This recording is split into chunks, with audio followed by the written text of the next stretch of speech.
Larry into a brand new game. Favorite map has definitely been High Peaks. So, I've just finished my series, and if you know me, you know me. If you don't, I dive deep into designs and mechanics and how everything works. I have had just probably insane amounts of conversations about the game mechanics in this game. So in this video, I want to just build a city. I don't want to use any of my designs. I do want to use techniques, and I'm going to try my best to do something a little bit more organic. And we're just going to go with it. If you have questions, throw them in the chat. I'll try to answer them. We're just going to do a relaxed gameplay of the game.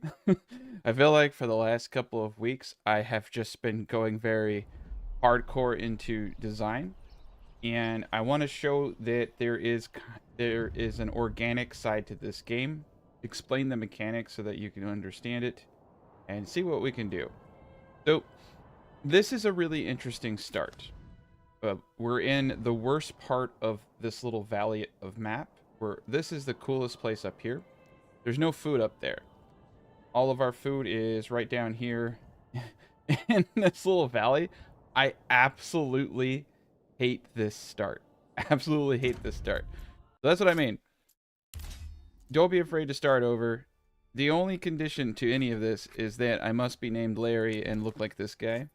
And I did have a really good heraldry. It was a dude with hairy legs, but we'll go with depressed man with hoe.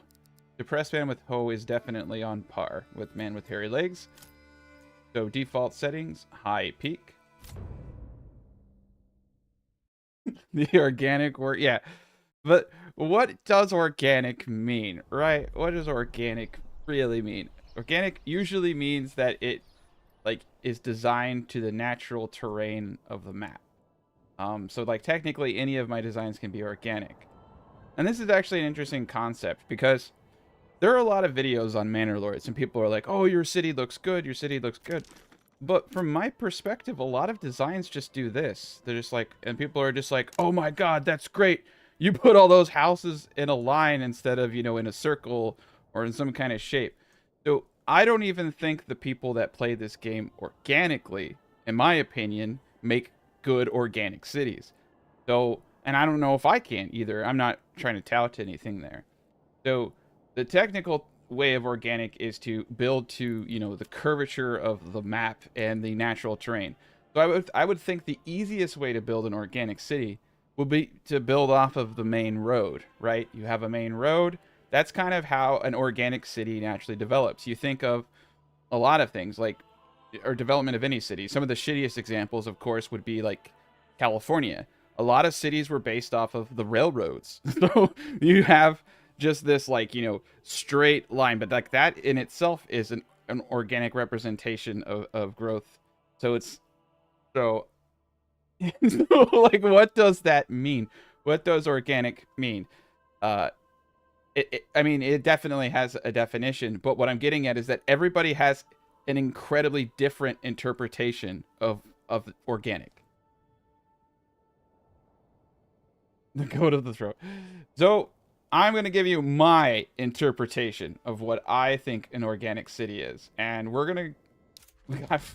So these maps really piss me off, though, because our fish is all the way over there. So again, terrible, terrible map. This is the coolest place to build a map. Okay, how about this? This will be the last roll. Whatever we get. But we got to go with a better heraldry. Chicken? No. The chicken looks too proud. It doesn't encompass me. All right. Oh, angry man with club. Angry man with club.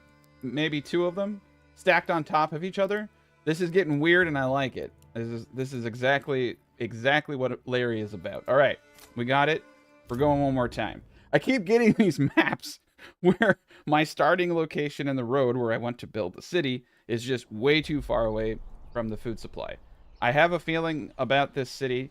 I have a feeling about this ox. His name is Hans.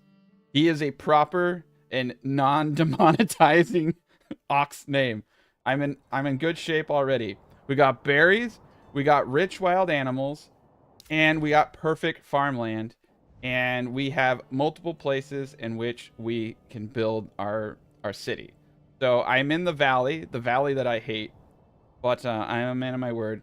We do have a road that we can build naturally off of. We do have a rich deposit of wild animals and all that jazz. So in the true sense of organic, I don't think that you could use godlike powers to manipulate the minds of animals to move their natural mating grounds. You know, this area that these animals are mating in has been bred through the centuries. It's instinctual. So we're not going to move any of the I refer to all animals as Larrys, so I assume that all of these deer are also named Larry.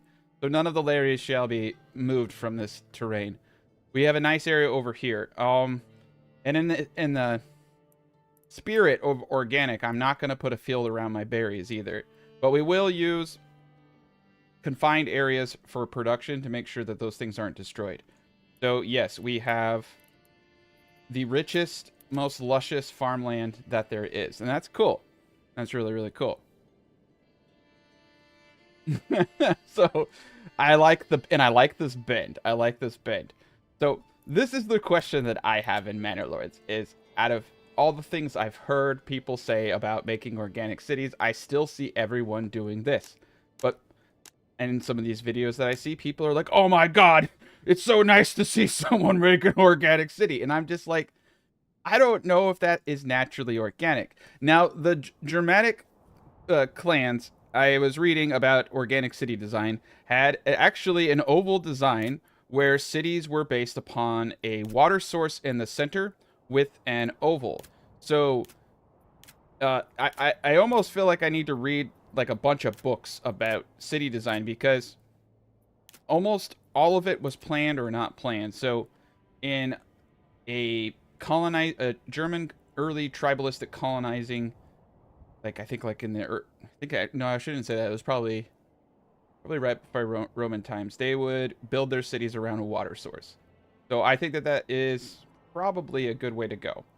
So I'm going to say that this spot right here, where we're going to put our market and water supply, we're going to do an oval shape, like an eye. And that's going to be the organic eye of all of this. So yeah, we could put a well in here. We can put a granary in here. It's going to be inefficient to an extent. It's going to be inefficiently efficient, or maybe two more of those. I need to make sure I can put a granary in here. Okay, cool. We can right here. That's great. Okay, so how do I incorporate organic design into a perfect start strategy? How do I explain mechanics and make the mechanics work around that?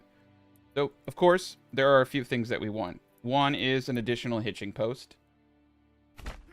We're going to get that right off the bat. And the second is a logging camp. Now, we actually have a nice area of wood over here that I think facilitates good logging. We're going to use this road that we already have, and we're going to place a logging camp down. Now, we're not going to get our first family in April because I have already placed my logging camp too far. To get a first family in April, you have to have everything right next to the source. We're going to try to get a first family in May, but again, I am designing, and so that can take away from some of the perfect start strategies. The main obstacle, though, is getting everybody in a house. Now, what I like about this land here is I think it's going to contort really well with a veggie burgage plots. So I want to get some veggie burgage plots that look like what a town burgage plot would have. Now, in my mind, this would actually look a little bit more realistic. So there are two types of players in this game. There are players that make really, really long, like terrifying burgage plots where they just hate their citizens and they want them to walk like 15 miles a day picking up carrots. And then there's like what I think a sane individual would decide, which is to create something that minimizes travel distance and looks natural. This probably would be more of a reasonable approach, but I really hate how much land that a natural approach like this takes. So that's going to be my hard point. So let's go to normal speed. Let's order our ox. Like I said, they fixed it now, so you can order the ox before the hitching post is built. We're going to get that hitching post up. We're going to let the ox Hans start dragging logs up to the logging camp there. And yeah, things are going to be great. So we're going to try this. And one thing to note about wild animals is they hate, much like wild animals in real life, they hate people.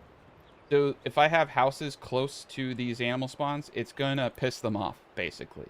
They're going to get really pissy. So we got to be careful. We don't want people traipsing along and disturbing our food supply. So we got to be really, really careful how we build around these parts. But what I'm thinking we're going to do is use interlocking eye designs around water supplies. So let me go back to my well. You can see there's another well spot right here. So I have the potential here to do several interlocking eye oval shapes. There we go. Yeah, so we got 2 right there. Perfect. And I know centrally, things like, you know, Jesus were pretty cool.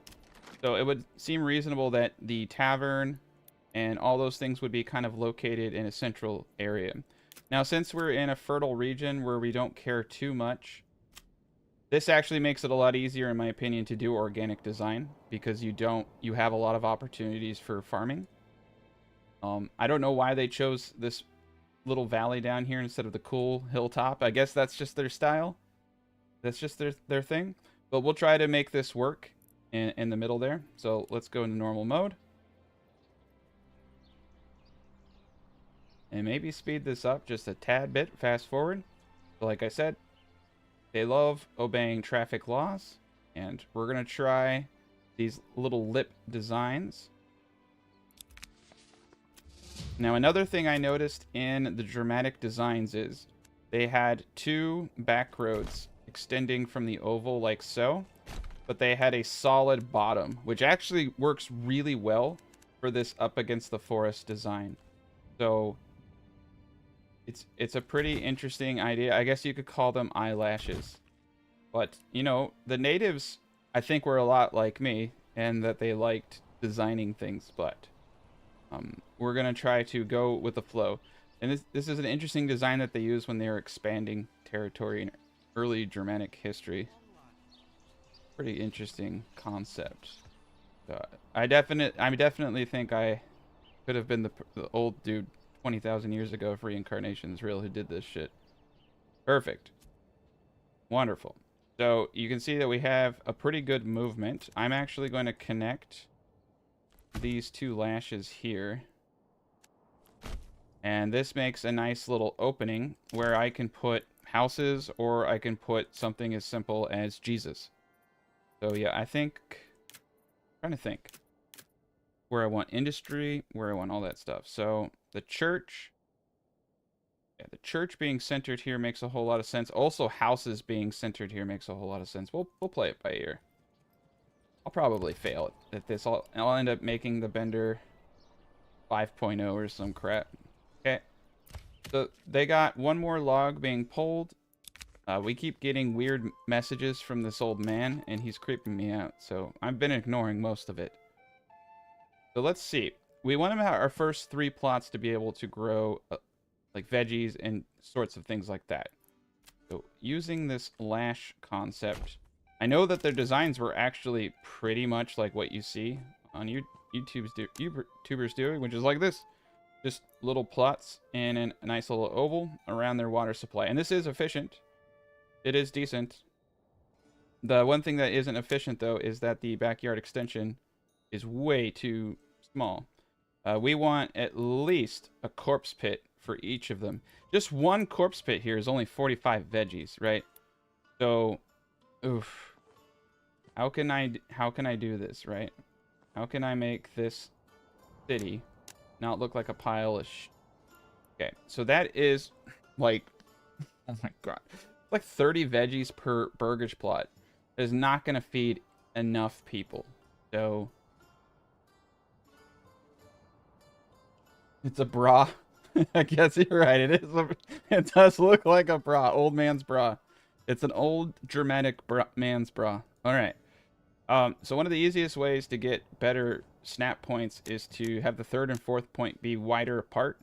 You can see that that already increases, but this isn't entirely efficient. If we go to 2, you can actually get 2 plots, which are, I would say, about 1 corpse pit.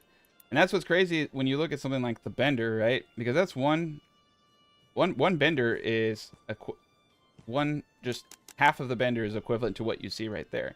Why it's one of the most space efficient designs there is. It's literally smaller in design because it minimizes the housing plots. So we're gonna go for organic. Oh, man, this is gonna hurt. So it hurts so bad. It hurts me. It hurts my soul. So we're gonna go with the eye design, and we're gonna keep things branching off. But we're going to try to incorporate efficiency. So what we're going to do is 2 really wide burgage plots, like so. This is okay enough that I'll only slightly cry myself to sleep tonight. And we're going to do that. And behind it, we're going to put a back road. So I like that. It's fantastic. And this area right here has too much junk in the trunk.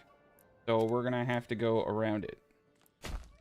And we're going to do kind of circle motions and kind of try to do an organic off of the oval design of old Germanic tribe startups here.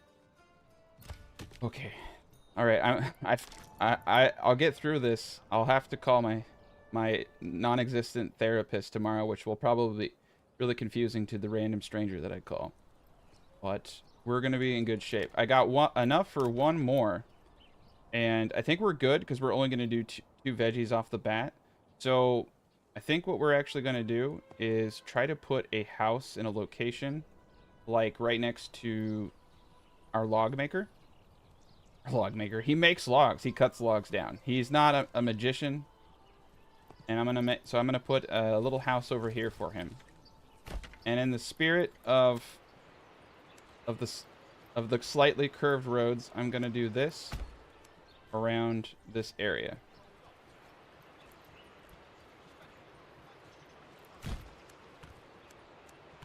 I'm just gonna hit a bunch of random numbers and just start telling someone all my deepest, darkest secrets tomorrow. There we go. We got some curvature going on. This is how efficiency dies with thunderous applause. You have no idea how much this hurts me to do. Like, but I want to show people. I think it's a really important subject because people are always talking about organic city design, and like I said, a lot of what I see, it looks just like what everyone else does. A lot of the organic city stuff I see, it's just people literally spamming houses on a line, and they're just like, oh my god, it's freaking beautiful, man. And it's just like, I think it needs follow like the extreme example of what organic city design meant to the people of, you know, ancient history. And they liked bras, and they liked ovals, and they liked shapes like this. But we're in really good shape. We need to get everybody in a house as fast as possible. And like I said, we're not going to get our first family in April. It's just not going to happen with how spread out I am. But if I can get everybody in a house, we're going to hit 50% approval. And we're going to get that first family member. And getting that 6th family member is just so important. Even if everything else breaks down, having that family member is great. We're going to put 2 people in the logging camp here. Now, we do want to go to advanced settings and set an unlimited work area. And we want to make sure that they're just, you know, pillaging this whole area of all of its natural resources. It's a great capitalistic society that I'm creating, and we're going to continue trekking along. So we have the burgage plot here, the burgage plot here. We have back access to the berries over there. We're going to be making delicious, non-benderfied vegetables here. I guess they're technically certified organic now. So we can increase the price. I don't know if that increases the export price, actually, so don't quote me on that. But we're doing great. It's a wonderful day. I'll get over. I'll move on somehow. But yeah, we're gonna get the extensions up as fast as possible. Right now, the distance is really harming us. So we do want to make sure that our workers are, you know, going into the places that they work. I'm gonna take the 2 individuals out of here right now, and I'm going to assign this family into it so that they're not walking across the world. And then I'll assign some random hobo family. Well, they're all... Well, only half of my society... Yeah, only half my town is homeless right now, so that's pretty decent. One day, they will all be less homeless, and it will be a jolly, jolly day. So we need 2 more wood, but yeah, the distance is really hurting. But yeah, they're already starting to get a bit of a flow, and I want to mend this into this here. Have it be like kind of a natural curve.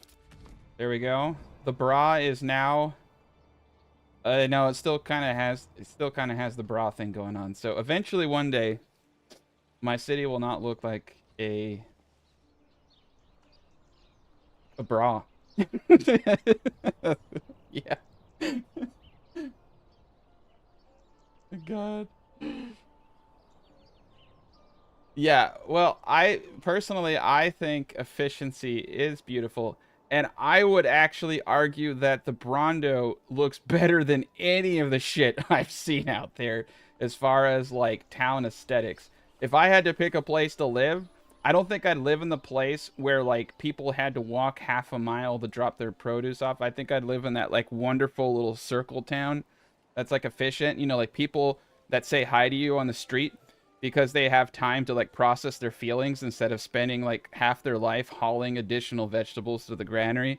It's just like, I don't know, man. I think that the society that I have built is a little bit nicer, but maybe there's a subtle hint that they want everyone to be depressed. Okay, so we're organizing everyone.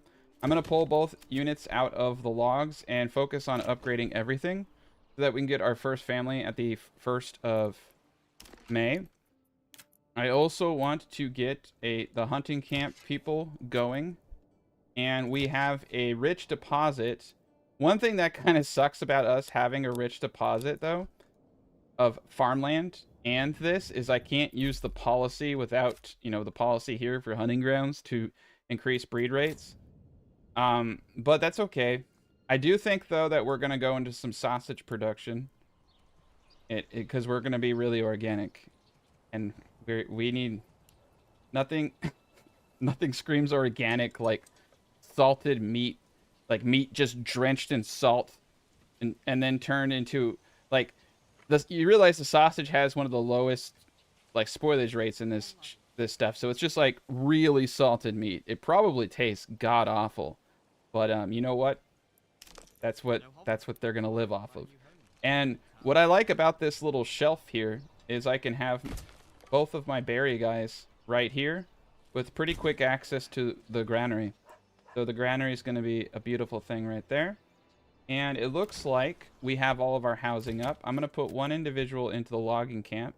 This is going to be our industrial sector of the town. And this is going to be the side of town where people think they're better than everybody. So, interesting is, they haven't built it, but it says I have 1 available living space. So odd. I don't understand. Okay, anyway. Yeah, this is going to be where the rich people live on their nice... You know what's interesting is a lot of people keep saying that they're growing carrots, but if you look closely, they're actually growing, like, cabbage, too. So, you know, they got some stuff going on. We're going to get some berries now. So we're going to get meat. We're going to get berries. We're going to try to get at least 2 food groups. Perfect, perfect. Come on, get that stupid house up. All right. Yes, I think the ox are becoming getting some kind of motion sickness from all these loop-de-loops, though. But they got good name. His name is Heinz, and his name is Hans. There we go.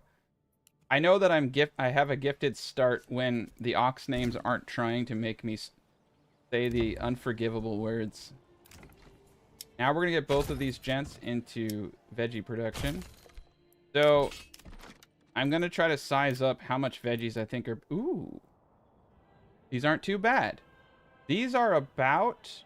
I would actually say these are about 2 corpse pits. The 2 corpse pits design does take into consideration the lost land for housing. So that average is a little conservative at 45. I would say I'm going to get about 180 veggies off of this. So that's not bad. That's enough to feed quite a bit of angry people. So between the berries and the veggies, I think will be very sufficient. Now I'm going to start moving the hitching post over next to this area. I'm going to move both of them. And I need to get the supplies off the ground. So the one thing I want to build the most right now is the storehouse before the granary. This is something I need to get a little bit better at. And I do want my storehouse to be efficient. So we're going to build the storehouse as the kind of like center being of this area. And so I'm going to channel my inner... Well, actually, I'm Norwegian. I don't think I'm that much German. So I'm going to channel my inner Norwegian ancestors into the organicness of this build. And we're going to be going great.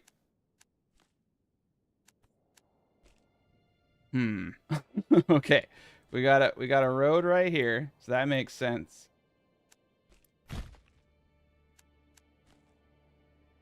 And we got this hitching post here. I'm going to have to move that hitching post to get this to line up. But this will actually, I think, do pretty decent. So we're going to let that go.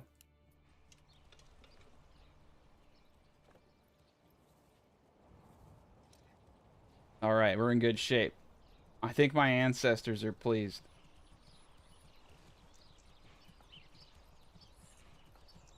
There we go. Hans is fantastic.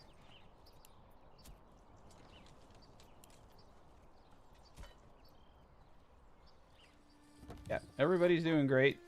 They only look slightly depressed right now.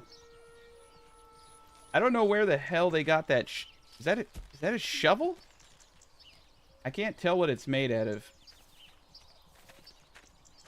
That's interesting, because we don't have any metal. So, people are hiding secrets. They must have robbed another town or something. Most of these tools, I guess they came with, so... That's what's actually kind of interesting, is that you start with quote-unquote 10 tools or whatever. You know what I mean?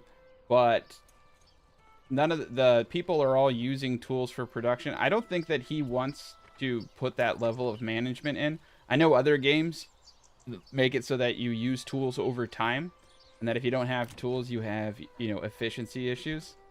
That'd be interesting if he were to change his tune on that one. All right, so the 1st of May, we're going to get our next individual. And we're going to go to logistics, and we're going to go to granary.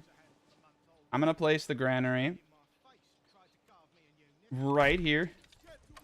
And then I'm going to place the market like so. 9 slots. And I probably should have waited until I got the well up. Okay. There's a spot for the well right here. So let me redo this a little bit.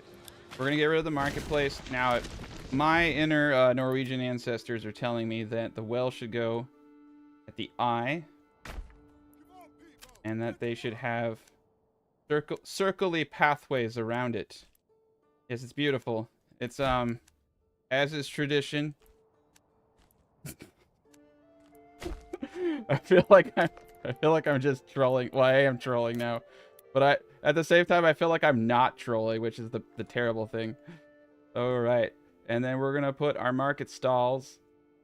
Yeah, I actually like this a lot. We're going to place our market stalls in a way that I think makes sense. We're going to place roads like this. We're going to have the market stalls in between this area here. There we are. There we are. I'm almost tempted just to start making stuff up. Like, yes, this is, you know, this is how they did it in my native Norwegistan. Just some bullshit country. Okay, let's move this hitching post. It does look like an eye. It is. That's what I'm saying. the North mythology and a lot of those tribes, they're really into symbolism. So I feel like a lot of organic design would center around simple objects and simple concepts. We just yeah. Okay. That's definitely the name of the town. Okay. Okay, I don't even know if I spelled that right. But we are now the town of Norwegistan. The most super organic build by Tacticat. Okay, there we go. The eye of, yeah, there we go. The eye of Grovar. But with the well in the middle of the eye, it looks beautiful. Our people are happy. We got jacked. We got jacked and that happened. So it is a little finicky. So in order for us to get the bonuses, we're gonna need to get the granary up, and we're gonna need to get the storehouse up. I'm not as hyper focused on those things, but yes, I know people have mentioned in my perfect start guide sometimes they hit 49%. This is actually the first time it's happened to me. It usually doesn't, but I think we'll live. Maybe not, but we'll be okay. Now we have plenty. It doesn't really matter. I mean, you can get kind of hyper fixated on those concepts like perfect start, you know what I mean? But like at the end of the day, it's just you alone in a dark room congratulating yourself on how well you play a video game. And that's weird. So don't worry about it. Like, just do a good job. Get the marketplace up. It's because it's because the settlers stole the shovel. I also think it's because the Ox are not happy with their names and they want to be named something else a little bit more offensive, and it's a retaliation. It's most likely a conspiracy.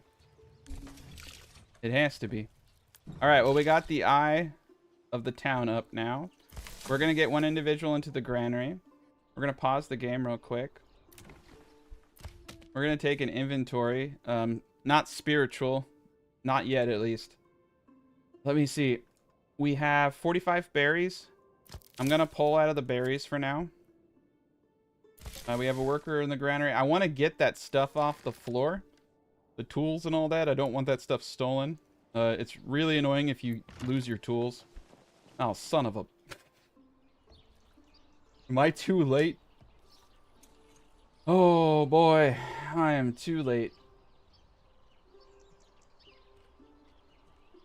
No, I'm not. Yes, yeah, I am too late. Unless the tools are being moved and in motion, I am too late. Now, another interesting thing is you can have your storehouse all the way over here, and it can kind of work. We're just gonna go with it for now.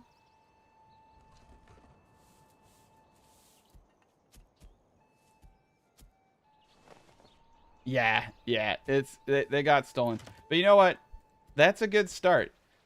To be honest, in my native land of Norwegistan, if your tools are stolen, it's actually a sign from the god of hard rock, AC/DC, that good things are coming your way.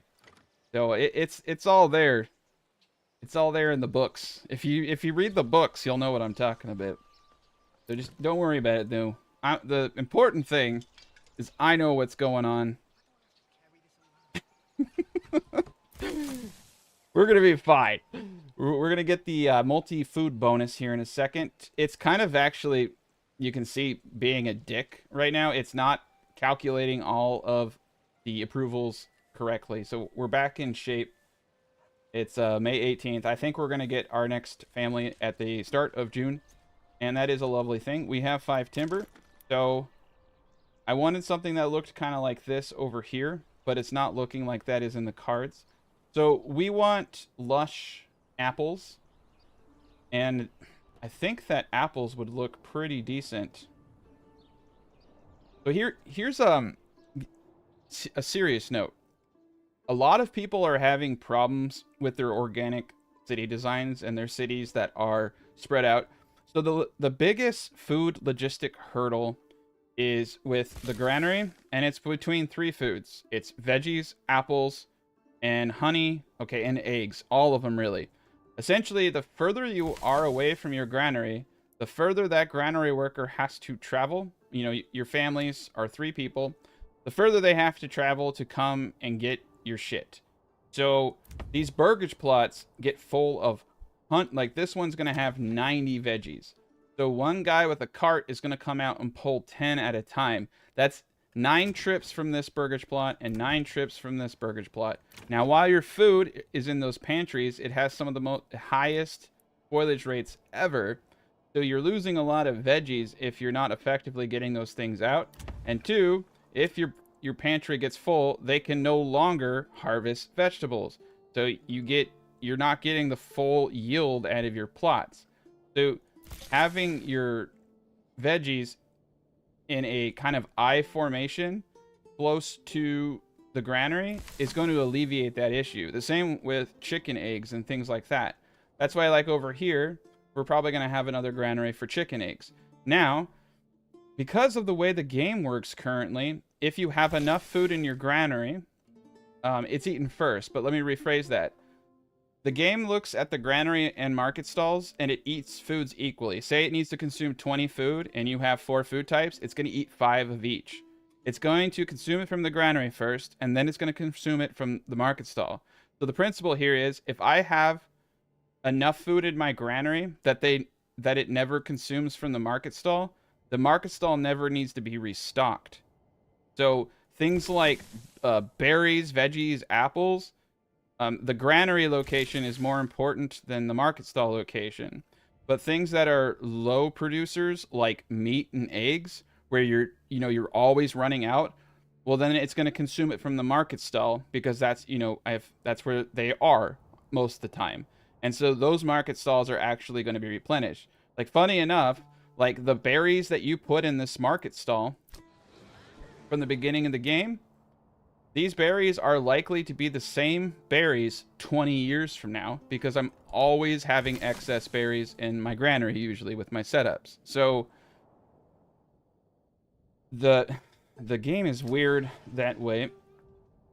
But basically what I'm getting at is the location of the granary and the distance that your people are traveling to your burgage plots is the most important aspect now in the new system. You can also use the overstock tool to overcome some of this stuff. So the marketplace location is not as important as the granary location. And I think that a lot of people need to understand it. That's why a lot of my designs are centered around granaries. It's to increase that logistical capacity. But anyway, I digress. We're going to get an apple orchard right here in this little V formation.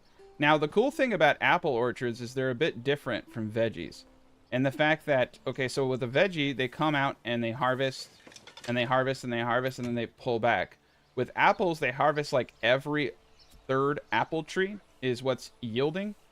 And you can get away with what I would consider inefficient designs a little bit better. So you can get away with using more room and having further points, because like I said, they have to travel from the house to the furthest point and back over and over. So the more square you can get your designs, technically speaking, the less time your people are out there harvesting. But yeah, how do you make that organic? Exactly me. So I would try to do a spread, something like that doesn't look like crap. Try to do a spread like this. Oh my god, it's the worst I've seen.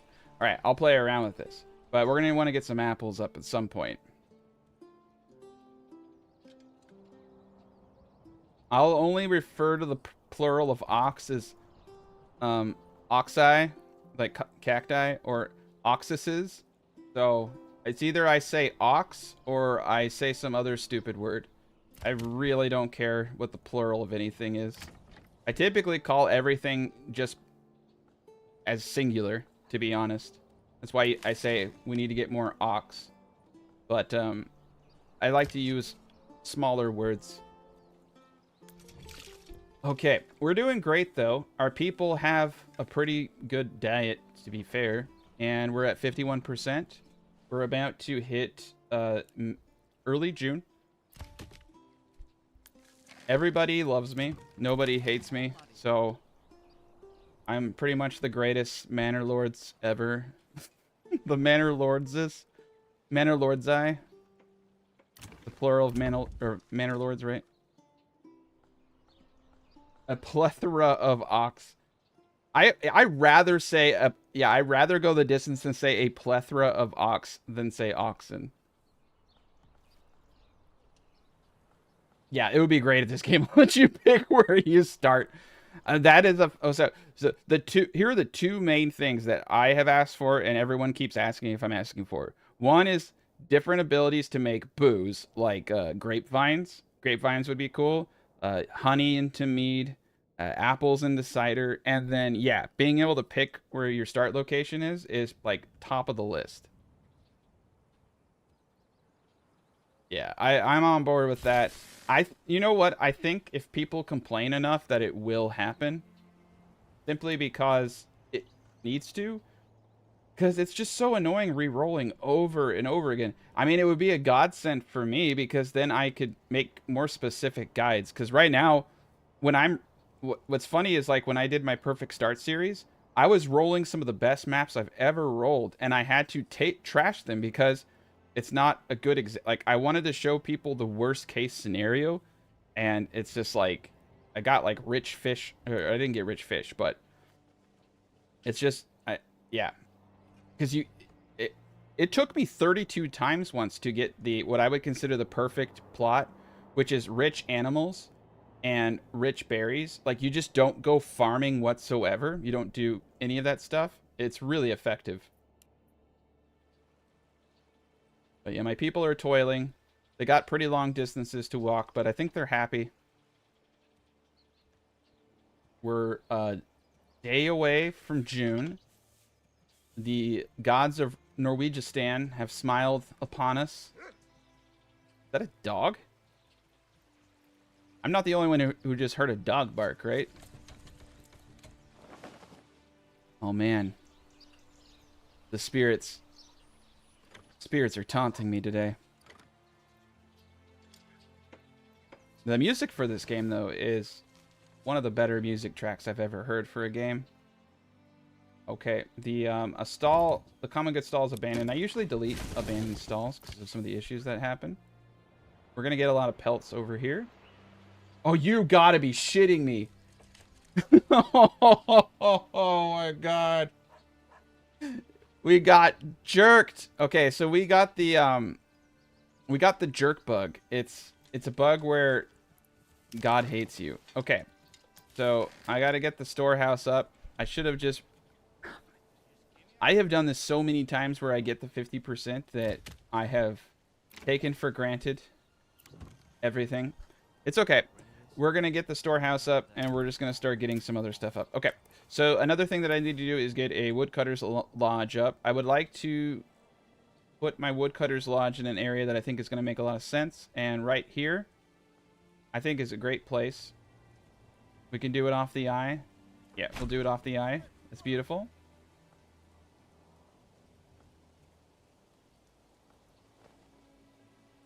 Yeah, I'm honestly 50-50 on the dog being in the game or in my head, you know, the whole native Norwegian ancestor thing I'm channeling right now. I'm hearing just a lot of voices, so we're doing great though. We have 8 timber, 10 stone. The granary is up. Board making definitely needs to be a priority. I'm going to place this right next to the storehouse and logging camp, which is like absurdly optimal. But we need to make it organic, and I think that in order for it to be organic, it needs to be cool. So we're going to, I feel like the saw makers here are heavily spiritual beings, right? So they would have shrines outside of the sawmill to appease the god of wood. Is there a Norwegian god of wood? Can someone look that up for me? Because I have freaking no idea. Alright, let's speed this up. I'm just gonna start making things up so I can get immersed in Norwegistan and its splendor. Alright. We're going to be back up to the 50s. It's kind of stupid because we should have been well above. You can see it's not calculating things very well. But we got our market food variety bonus back up. We're going to get one individual into the berry picking now. And I know that I don't have a family to construct the saw pit, and I'm okay with that. I need to maintain the 2 food types to really dial some of this stuff in. The logging camp is up. We're gonna be fine. I just need a break, man. I need a hero, so to speak. All right, and there's our cart boy. The warehouse worker is transporting all those hides. I don't know what this man's name is. His name is Fritz, and Fritz is having the time of his life. I think he is. Let's take a gander. Yeah. No, he's actually not having the time of his life. He's complaining about the weight of his goods. And he probably does not like these inefficient eye designs. But you know what? They do look a little bit more organic, so efficiency be damned. Because the most efficient path is the straight line. So I have dramatically increased the logistical cost of this movement. Oh man, this is becoming just a torture chamber for these individuals. I can go with Jord, the nature god. All right.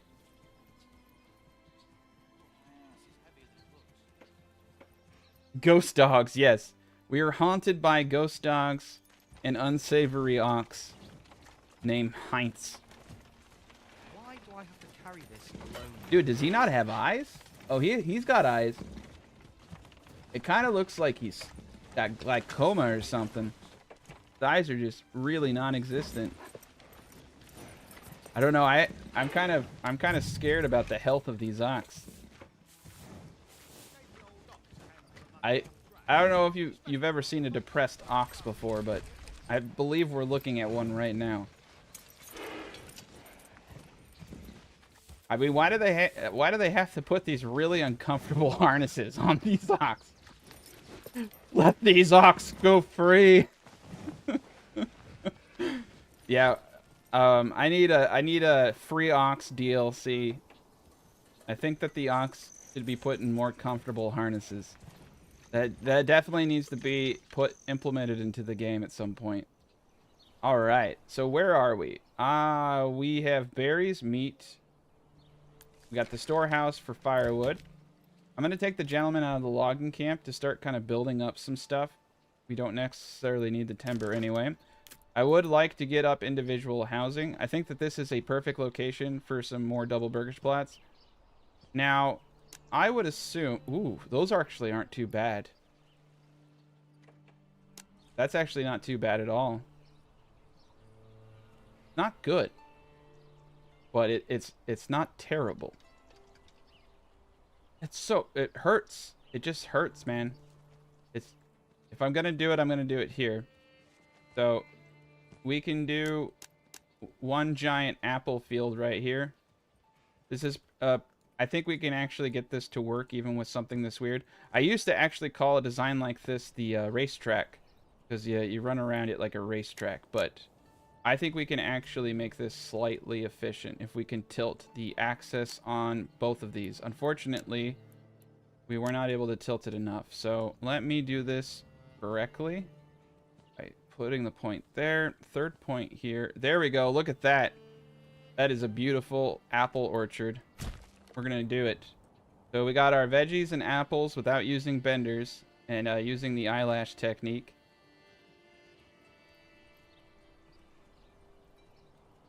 Yes, that's true. I do need to be a little bit more tactical with my petting zoo because they do like to pet the ox. You need at least one tactical petting ox at every intersection for optimal human logistical movements. You don't want them having to climb down a mountainside like in that last gameplay. They could pet the ox. I can't imagine all the work hours that were lost from that pilgrimage of ox petting that was going on, basically. All right, 52. We're in good shape. This is this is a lot like, if you watch my edited content, it's a lot like modern models, you know, like on the cover they look really good, but then when you see them in real time, they're just terrible, just awful. It's June and I don't even have a family, and I'm just, you get like when you edit videos, you get to throw all of these bad plays away. You get to make yourself look amazing. But yeah, we got the most spiritual saw pit in all of Manor Lords. I dare you to go to any content creator's page and see if they've put the sophisticated spiritualism into their saw pit that I have. It's magnificent. Cool, we finally got a family. I feel like my father will come back from the gas station now. I'm a real boy. Perfect, perfect, perfect. Now we have 4 constructed. We need to get 5 to unlock the additional development point. Also to get our spears and shields. So we realistically now want to start getting ready to hit things really hard. I would really like to get multi-layered homes in here. So I don't want to lose the backyard extension. It's so important not to lose it. So that's a double burgers plot. So my question is, what can I do to make this work? Because it would be really cool to have double I don't think it's gonna work. Oh, I almost believed in myself, and that was my mistake. But here we go. Yeah, we can't even do it down there. It was so close. It was so close. So the only thing I can do is reimagine all of this, and that's not too hard to do. So we're just going to delete that top road, and we're going to make this work like so. Perfect, perfect. But I would like it to not be square. I would like it to be round. Interesting. If I have it round... Yeah, I want it round as far down as... Okay, so here's the dealio. The corpse pit. The corpse pit is the perfect double burgers plot with extension. So, if I place this here, just... I'm not gonna do... I know I'm breaking the rules. I know I'm breaking the rules. But it's for Norwegistan. Don't make Norwegistan suffer for my sins. There we go. Just as we're not gonna, you know, I know I promise not to use corpse pits, but they're just too damn good. There we go. 2 double burgers plots with extensions. They're just so good as a unit of measurement, man. They're just too damn useful.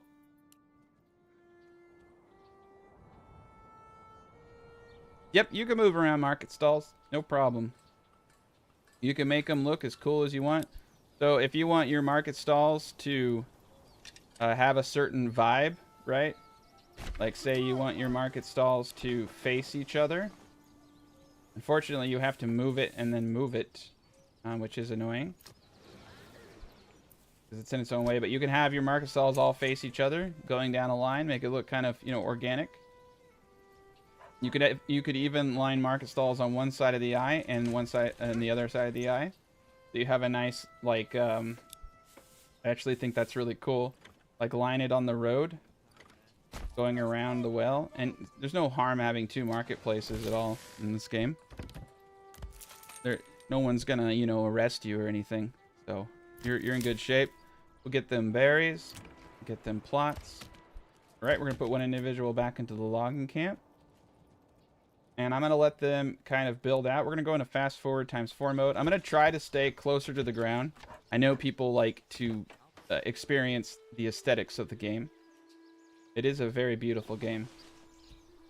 Except for this guy. This guy looks like a jackass. And, I mean, this was a choice. You know what I'm saying? Like, he chose to go out like that. Thinks he's better than everybody for sure. Those are some weird blue and bright orange, man. That's like jester colors. Everybody else is like modestly dressed, you know. This guy looks pretty cool. I think I like the green outfits the most though. If I were alive in this time, this would be my go-to getup right here. Brown shoes, black pants, green overcoat. He's looking sleek, man. High fashion. Yes, the beta patch is now the main patch. This is the main patch that we are playing right now. All right. The Ox are bringing lumber to production. Go, Wilbur, go. Yeah, I'm also thinking that the well definitely needs beautification. So the shrine is like essentially the only thing in the game that I can use to make my city look super organic for, yeah, Norwegistan. So we'll do some shrines around the well. Most likely we'll even upgrade the well to a stone well. We don't need to. I'm hoping at some point they add an approval bonus for stone wells, but they haven't done so yet. Everything is great. Our people are making good progress on these carrots. So they're growing carrots, and they're not growing carrots. I'm not actually sure what this is. It kind of looks like it's some kind of root vegetable. I know that. I'm just gonna say it's potatoes, even though I know it's not potatoes.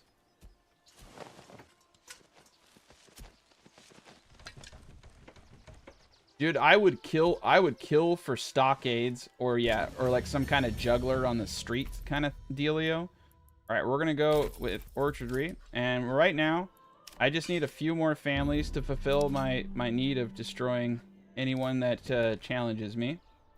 We got Jack over here. We got a bandito camp over there, so we're gonna be going for that momentarily. All right, we're in good shape. And I can feel it. I can feel... Alright. So, we're unfortunately going to have to use the corpse pits to make this organic city.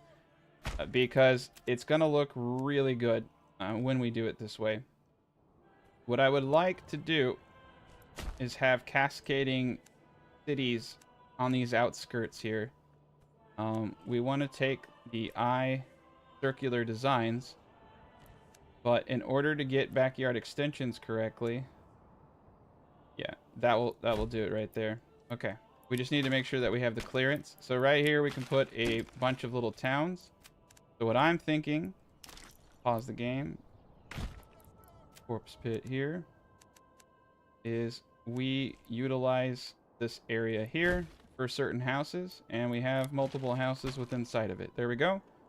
Little bit of some interesting roads, but it's going to help us start accumulating homes. Perfection. The people are moving very inefficiently, but they're moving organically. Oh god. It's a beautiful place though. Let's form our militia. I've already done so. I got 12. We essentially just need to keep the status quo going. So let's pop this into fast forward times 12. They're all doing fantastic jobs. Yeah, everybody's happy. I think it's going to look pretty cool once we get the houses in the back sections. I'm not exactly sure what I'm going to put here. I was thinking about putting a church, but it just... I think if I put the church like so, it won't fit is the problem. You know what would fit here though is a tavern. This is a great place for people to get drunk. Yeah, center of everything. Okay. So the church probably would make more sense as a backdrop in this area. There's a couple things we can do here. The main thing though is I do need to get the eye of this correct. And I do like using the roads as kind of like the iris part of it. There we go. Now it definitely looks not like a bra and like two eyes. If you turn it this way, it's a man with a disfigured nose from space. There we go. See the eyes? He's got the nose. He's got the yeah, we'll have to give him a mouth.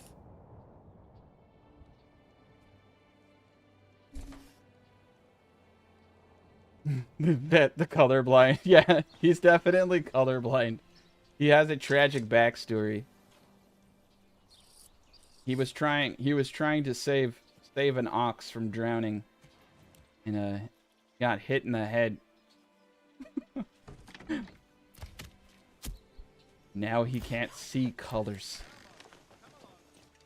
Alright, we're doing great. It does look like a desolate owl from space. Yeah, that actually goes with the Norwegian vibes, though.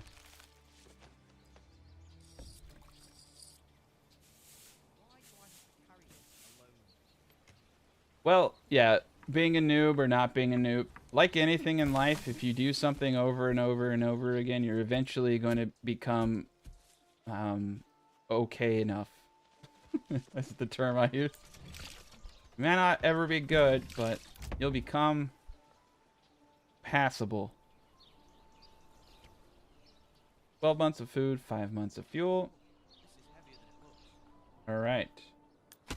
We don't even have the woodcutter going yet because we don't need to. How much fuel do I have?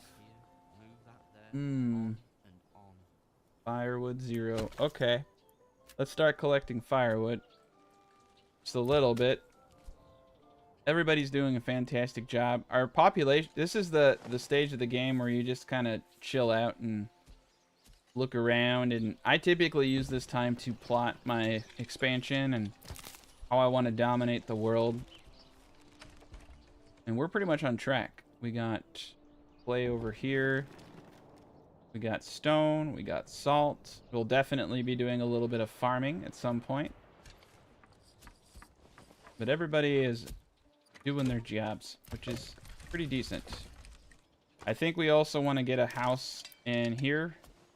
And both of these houses here can be artisans. What are you doing to me? Oh, it's the fuel. Don't worry about it. Not enough goods. So we can actually get a house right there with an extension.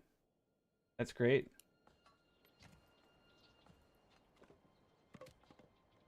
I'll do the apple orchards as soon as I get money. That's why I'm building up my army right now. Once I get 18 individuals, I could technically go out and attack. We'll speed this along. Dude, yeah, we're just trying to pass time until we have enough warriors to go out and get the money. And then we can get more ox, and we can get more other things. No, it also would be a decent... So, the unfortunate thing is that the game is just not really built for trade that decently yet. Trade would be probably a good thing here. Good distances between all of these things. So what I'm going to end up selling early game is probably going to be boards and firewood. So I think we should set up our trade post if we can. We're going to set it up right here. I'm going to do something a little weird.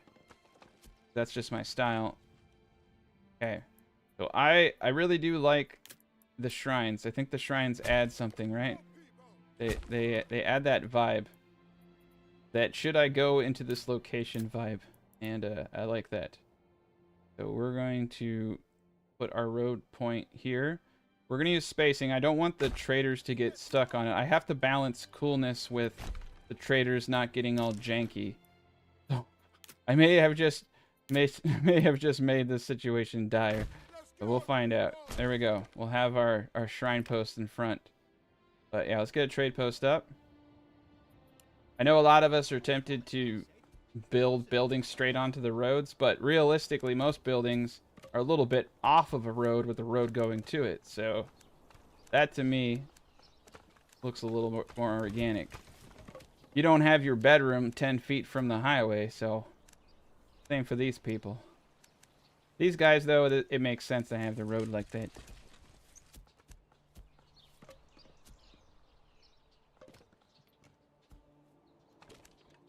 All right. There we are. Perfect. And once I get... Yeah, we're going to do it. We're going to hold off on the building. Let's just start getting boards. Again, I always do a reserve of 6 logs, and I do a modest production of boards of something like 40. And we don't have enough logs quite yet, so let's put that gentleman over into the timber. All right, he's at 7. We have 3 timber that is not reserved, so let's get that up to 6. But we're getting 1 family per month. We have 2 available living spaces. These guys are perfect. Everybody's doing a great job. Let's expand the living spaces. Shit. Okay, so we got a bandit camp there, bandit camp there. I thought the Lord's army was moving. I gotta get these family members up ASAP. Perfect. We do not want the Lord to take those bandit camps because then he will get influence points and start taking regions. Perfect, perfect. Alright, we're at 2 timber, so we gotta let the timber catch up. Doesn't seem like the shrines are impacting any of the ability of carts to move, so I think we're in good shape. Just a little bit worried about that.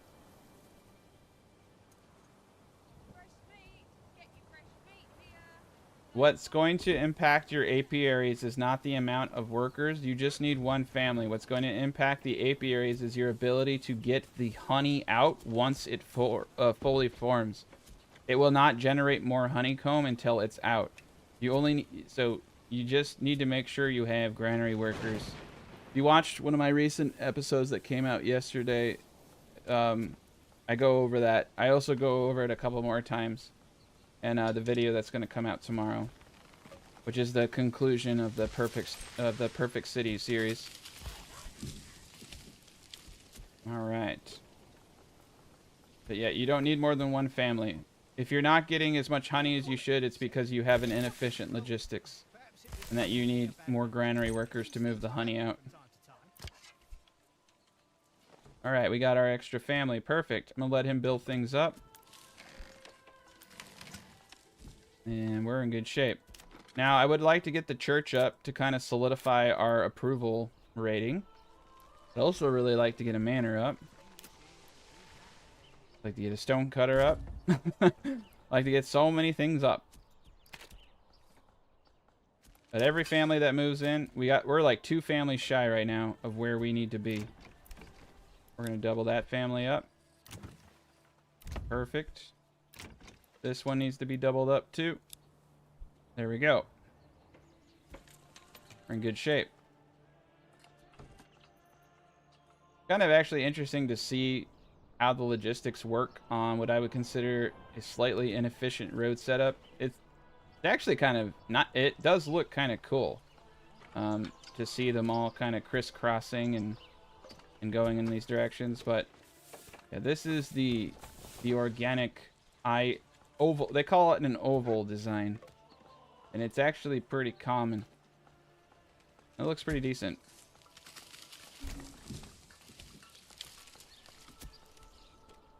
We're getting there.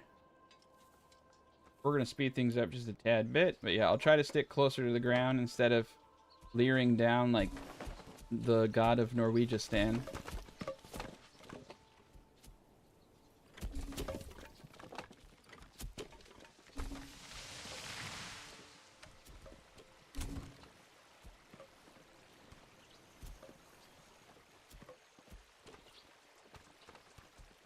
Yeah, and another thing people have asked me is why don't I use tithes, right? Why don't I use tithe to gain influence? So, because the system looks at all of your food and eats it equally, tithes do too.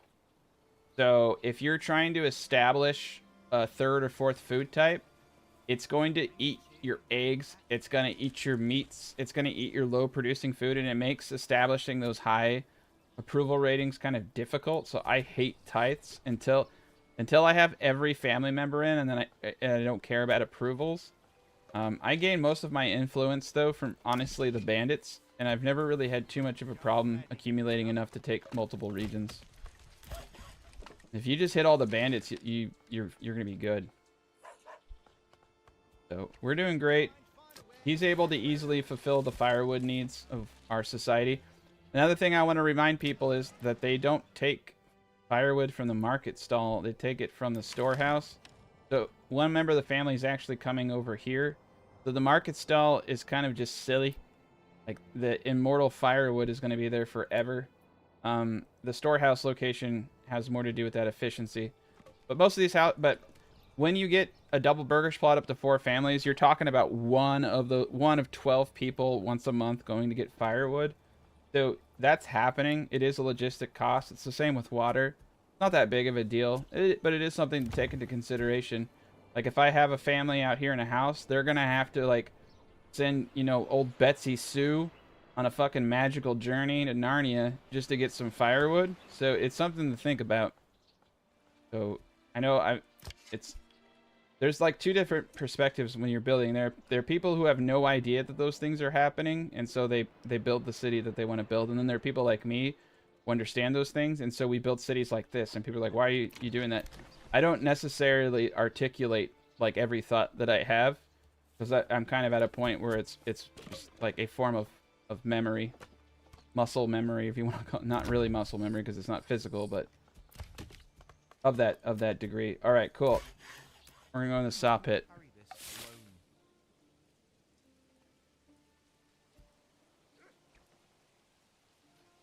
Step right up and sample. Come one, come all. Feast your eyes on our fine selection. Yeah, we're doing great. I'm just waiting. Why do I only have 17? Someone must have died. Someone must have died of natural causes. I should have 18. Oh boy, Betsy Sue went to Narnia, just like I thought. All right, we're getting really, really close. One individual in the logging camp, one individual in the saw pit. I would love to get the storehouse upgraded as soon as possible. The trading post is now up, so we can begin selling simple things like firewood. As you can see, I have 18 months. Now, typically, I take the guy off of firewood because I have 18 months of firewood. And if you put him into something like a trading post, now, if you don't establish a trade route, trade routes can send, and you can also send your own out. And horses carry 50 of a good. The little guys are supposed to carry 10. So there are these like traveling hobo merchants, right? And they will come by and purchase small amounts of goods. Now, this is a terrible way to do things long term, but in the beginning of the game, it's a massive lifesaver. So we're gonna go to 120, which is enough for our little, more than enough. Yeah. Once we hit, oh, we're at yeah, I see. We're gonna go to 90 and try to sell some of this stuff and get enough money coming in. But yeah, we don't have a whole lot to sell outside of berries and meat. So I could try to hyper-focus some of my guys into getting the 440 berries possible per year out of these bushes. You have to hyper-harvest during the growth season to get that, because there's 11 procs of 40 berries.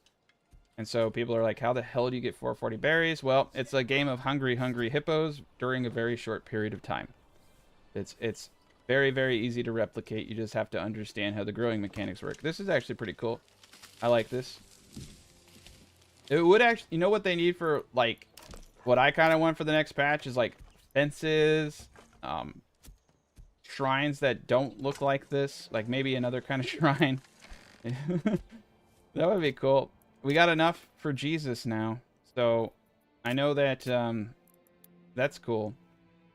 Now, where should I put a church? Now, this is actually, like, a lot of churches are usually center of town, right? And a lot of churches have courtyards and things of that nature. So where should I put a church? Let's take a bird's eye view of the town.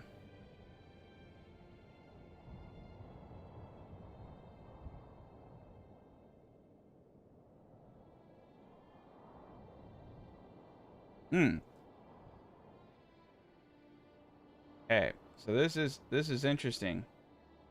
This is an interesting. So this area would actually be pretty good for a church. It could fit, but it's not going to look good. And that's like the worst, right? So we have the eyes here. It would make sense. I was going to put a couple houses here, some houses here. To me, the location of the church that makes the most sense is probably right here. But what I want is a really... Ooh. Yeah, that's cool. So the berry bush is here. I want something a little cool. So everybody needs Jesus. They all need access to it. Right there.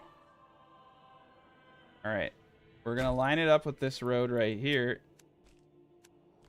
Perfect. And we're gonna align it with shrines the whole way down. I need people to feel like they're having a spiritual moment every time they come here. Perfect. I like that. That's gonna work. We'll have it like that. And that will fulfill the needs of the majority of the community right there. Wonderful. Speed this up. It looks.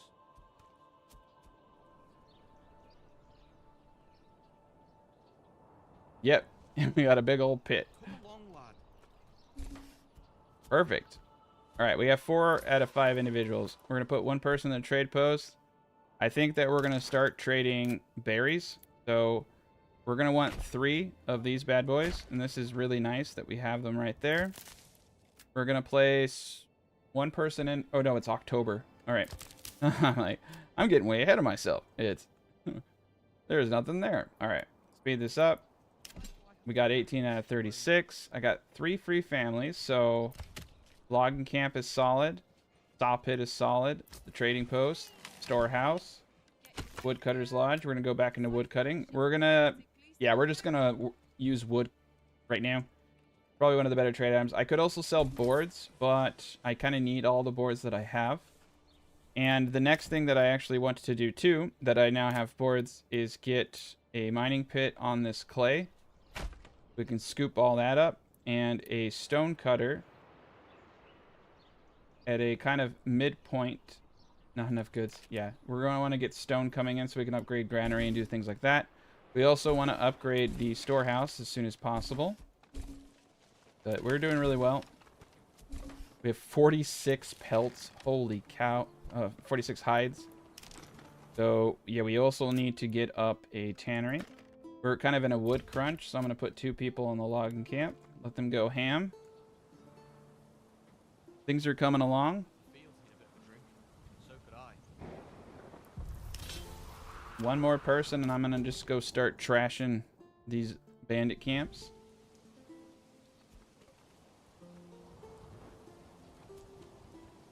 Yeah, the church up here would be cool, but they would have to. It would cause so many issues with them having to walk. That would be a really cool place. But I think this is great. Essentially, I think I can do this. Yeah, there we go. All of the houses are going to be here, so they have really quick access to the church that way. I think the booze room is going to be right here. We're going to have the tavern around these parts. Everything's at 100%. We just need to get clothing coming in. All right, tannery. We're going to put the tannery right, actually facing this way. So with the trade post, I found that if I place buildings connected to the road facing the trade post, it causes like weird congestion issues. So a kind of paranoia of mine is I like to keep the roadway as straight and clear as possible. I'm pretty sure these shrines were a mistake, but they look really nice. Okay, we're at 20 out of 20. We're gonna go smash some banditos. And this kind of sucks because I have to pull people away from work, but it's okay.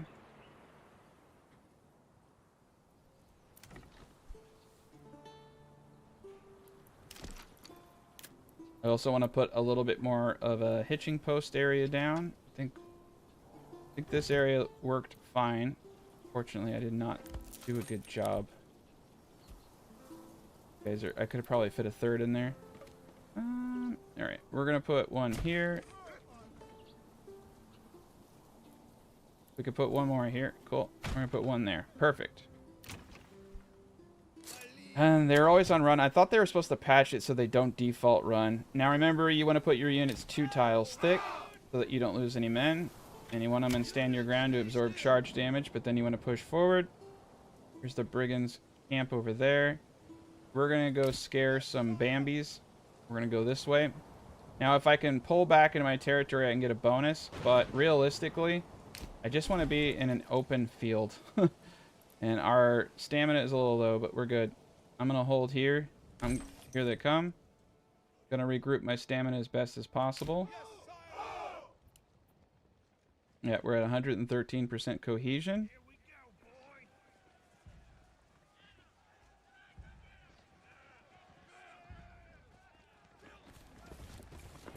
You can see they're strutting.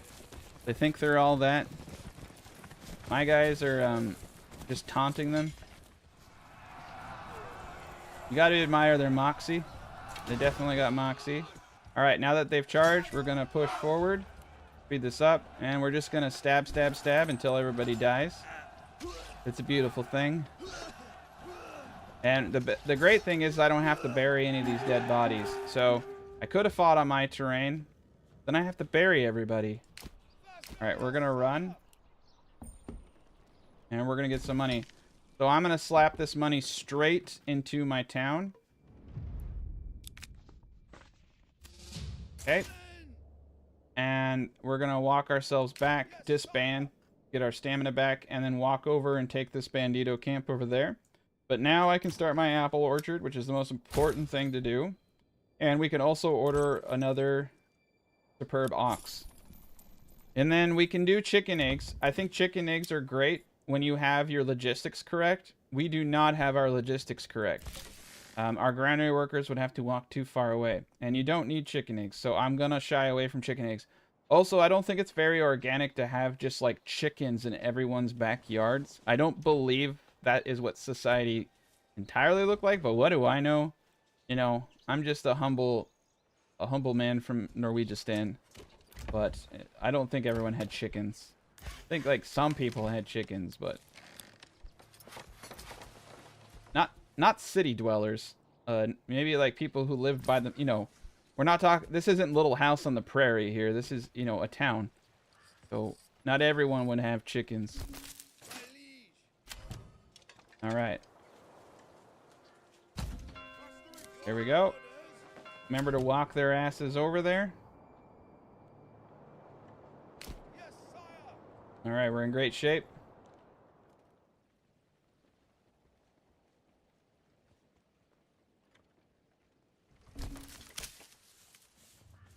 Perfect, perfect. So, in an inefficient market setup like so, what you would actually want to do is go into animal pens, because animal pens yield every 150 days, whereas chickens yield every month. So every month your granary worker has to go out, but with animal pens you only have to go out twice a year. So the burden is far less.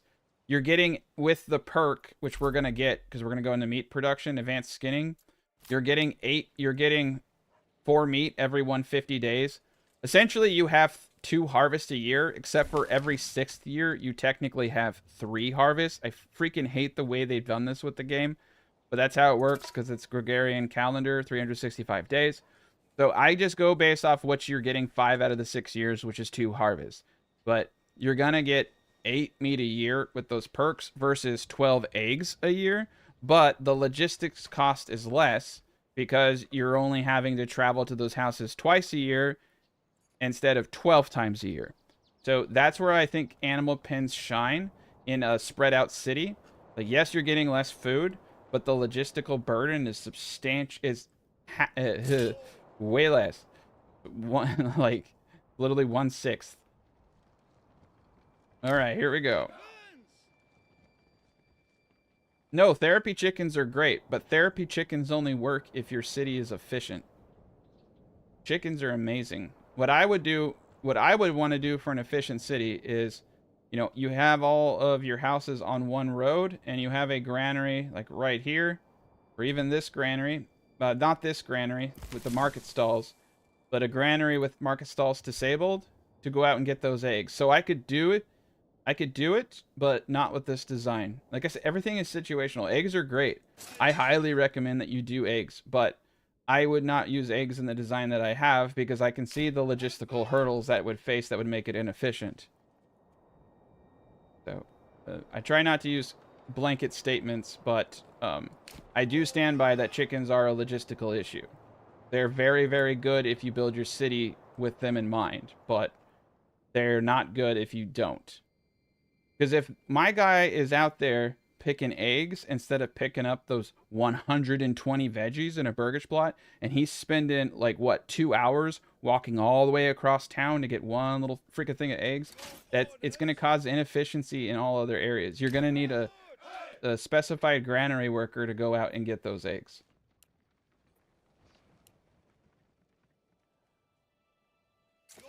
They are really, really, really good though, because they yield 1 egg a month. So when you start the game, if you have double burgage plots, it's literally feeding one of the two families. If you have single burgage plots, it's feeding the whole family every single month. Eggs are very, very powerful. I'm just not going to use them because my design, it would create more issues than is worth. I have other avenues of food that I can go with.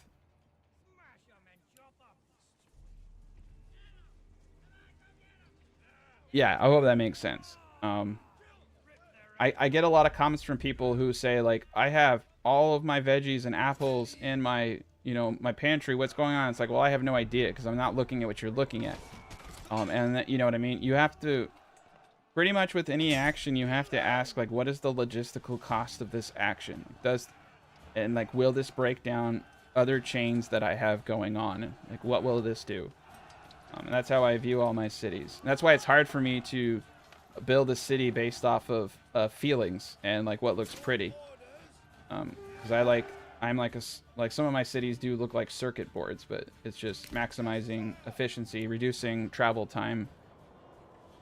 But yeah, I think they look pretty good. But I also think that I'm crazy. So I have to kind of think about, a lot of people don't want to build cities like that. You know what I mean? A lot of people want to build something that feels more fluid. We're going to go with the treasury with this one. Okay, we can run our asses back now. We'll run our asses back to town. But yeah, so we're going to do that, and I'm going to explain how, basically the point of this series is to kind of have those conversations and to explain why I'm doing certain things and how I can make a design like this work with the current mechanics. So hopefully you can make your own organic cities. But to be honest, because this game is highly logistical based, like the perfect city would be like a straight line with a granary in the center, would be like a circle with roads going out to little clusters of production. I had a design like way back when I first started doing Manor Lords called the Eye of Sauron, and it was just that. Like, you had a granary like here, and I had two roads, like one into an area of veggies, like one into an area of apples, and then I had all of the chicken coops circling around it, but with like a line down the center and perfect roads going to every house to reduce the logistical cost of movement. So the Eye of Sauron is actually a pretty reasonable way to do it. But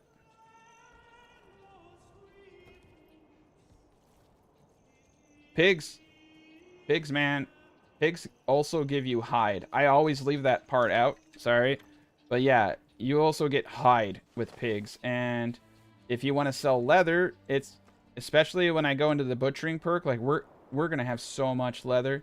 In fact, I got sidetracked. We gotta get the tannery going. All right, we got our super cool church. We gotta pay our respects. This is what the church looks like. It's not bad, but you can see all the houses. Everything is kind of spread out and wide, and this is where they go to pray. It kind of looks like a fort, which I don't particularly like. That fence is about as tall as the fence for the manor.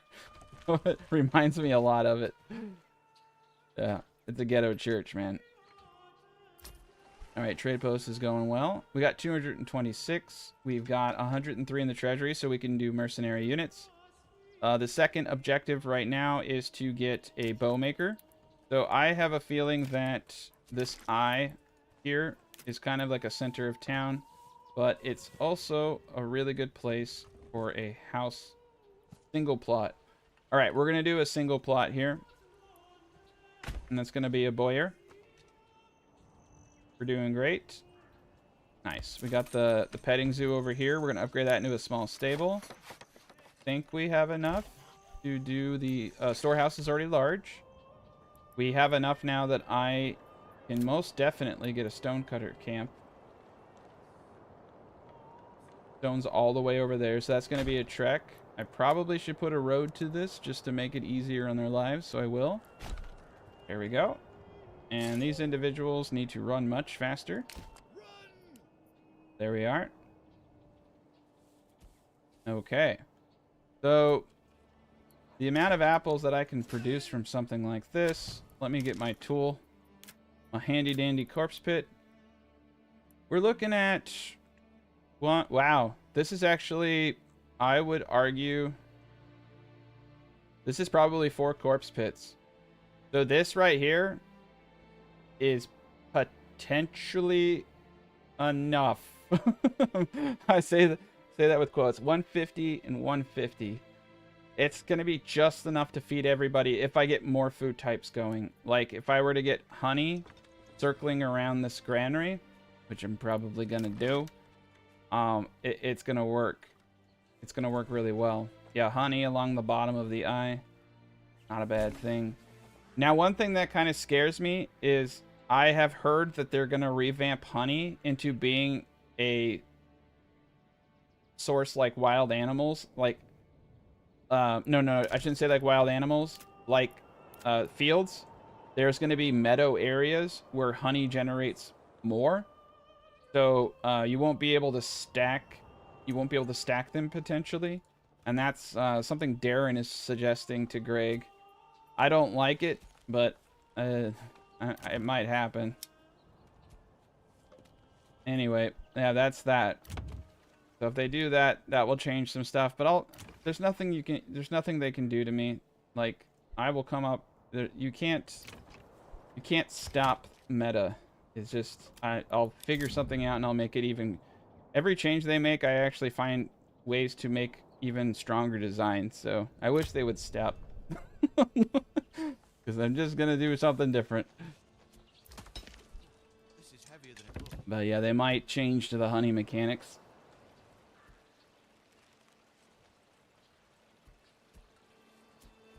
Pigs. Yeah, no, pigs are 2 meat, and goats are 1 meat and 1 hide. But I'm sorry, I misspoke. I'm thinking sheep. Sorry, sheep and lambs are 2 meat and 1 hide. I have sheep on my mind. I did a sheep guide this morning. Yeah, pigs are 2 meat. My apologies. Goats are 1 meat, 1 hide per yield, and then but sheep are 2 meat and 1 hide. And you can yield 2 of them every 11 days with 30 sheep. In the new patch. That's a new thing. You used to have 400 sheep. With 30 sheep, they will yield 2 lambs every 10 days perfectly. 2 lambs every 10 days is the exact amount that you can produce. That is the cap. And each one of those lambs in a butcher provides 2 meat and 1 hide.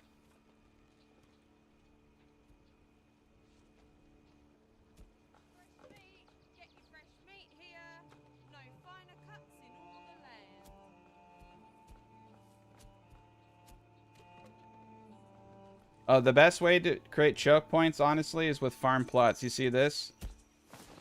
Raiders have to run through this. So, my Brondo design and my Flexo design and all that are also, like, military choke point designs, too.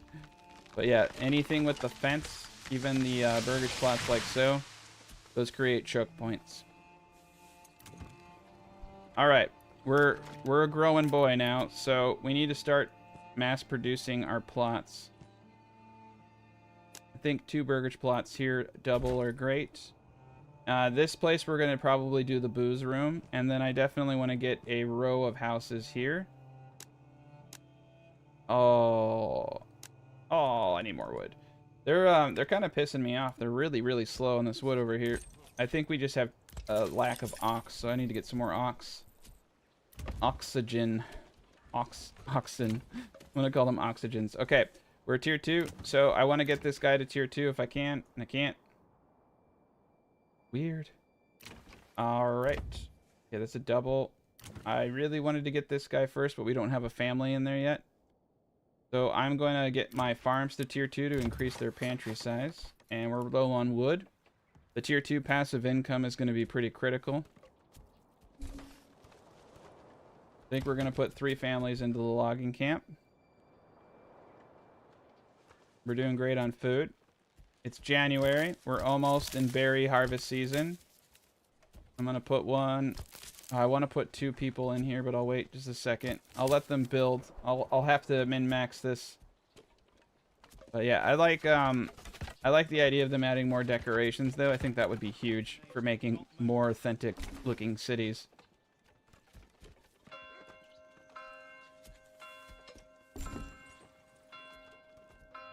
Instead of these these sideways cities. I think it will look better once I get everything in. But if I could put, I mean, some people have been using the forester, right, to make bushes, like to make trees. I think that's kind of cool. Like put trees in some. There's all of these open spots where you could put trees. It's not a bad idea. We definitely need to get a stone cutter up, though.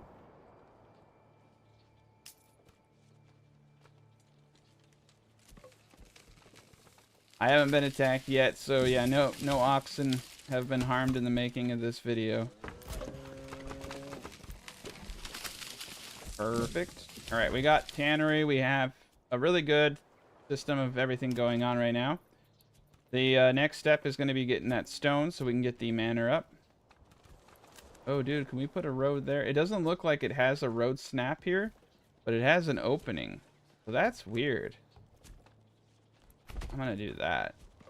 I don't even think they can walk that way, but why did they do that? Interesting. All right. We're in really good shape. We're going to get, if we had 75, we get a little bit more families, but we're okay. And, yeah. Bandit camp was sighted. Uh-oh. So I got to take that bandit camp out before he does. Otherwise, he's going to start expanding. And I don't even need the money. I just really don't like him. Also, you get influence points. So if you want to avoid, you know, high fees or get influence so that you can take a region, hitting your bandit camps is the best way to do that. Yeah, a city with a rich salt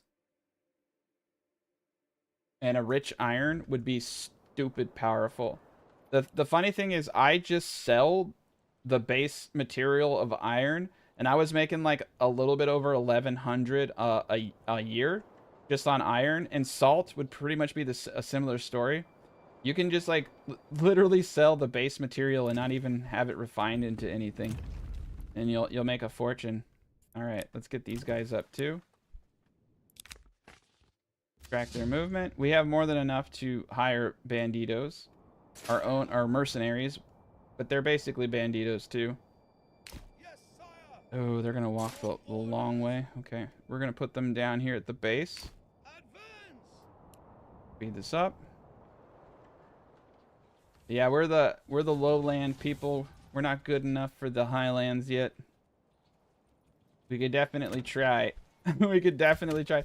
The game makes it so hard to put like this. This is actually a pretty big region, all things considered. So, but they make it pretty hard.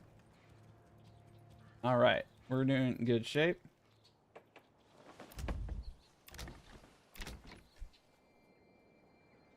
Definitely want to get that guy to tier 2. We're just going to start tier 2 and everything. Perfect.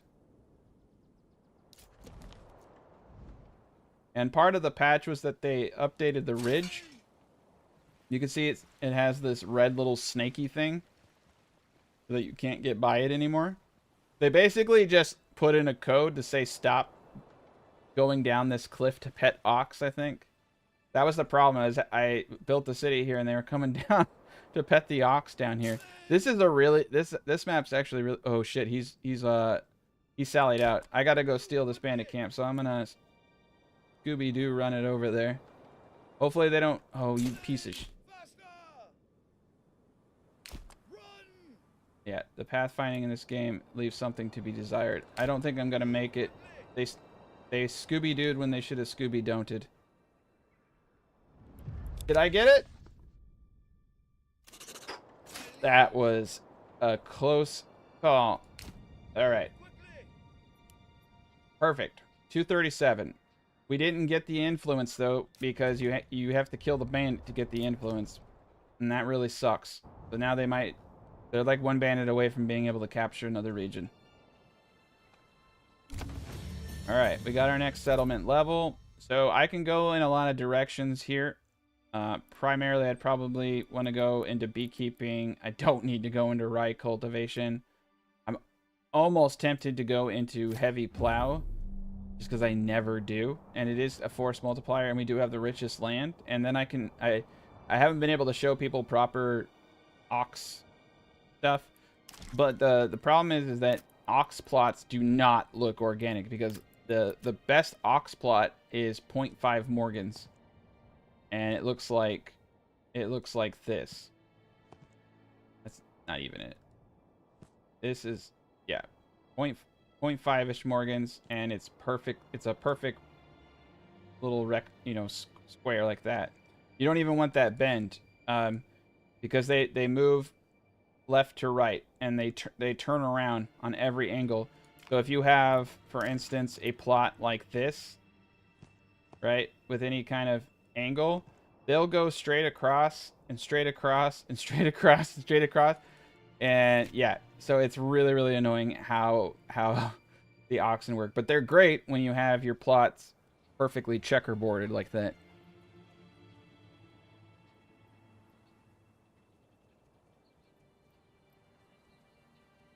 Oh, you're right. We don't have anyone in the forager huts. I got bamboozled, but we're good. The berries are growing. We're gonna put 3 families in there. We're gonna try to get as much berries as possible. And we're going to come over to trade. I'm going to export any and all berries over 120. We are going to buy that trade route. Berries are going to be a pretty big export of ours. They always are. People back to work. Everybody's doing a fantastic job. And now the main goal of mine is to continue to build. We have 9 constructed. Now remember to stop at 20 burgage plots. If you want to go to 30, you want to be in a position where you can build all, like, at least 10 plots, and you want to be able to get 75% to get 2 families in, because you're going to have to increase the amount of market stalls you have by about 1 per 5 burgage plots for 4 food types, and Hey, where are the pegs? 1 per, I think, 4, yeah, per 4 for the wood and everything else. I'll have to get a better math for it, but yeah, it's really costly. And as soon as I get enough wood, I'm going to build these 4 plots here.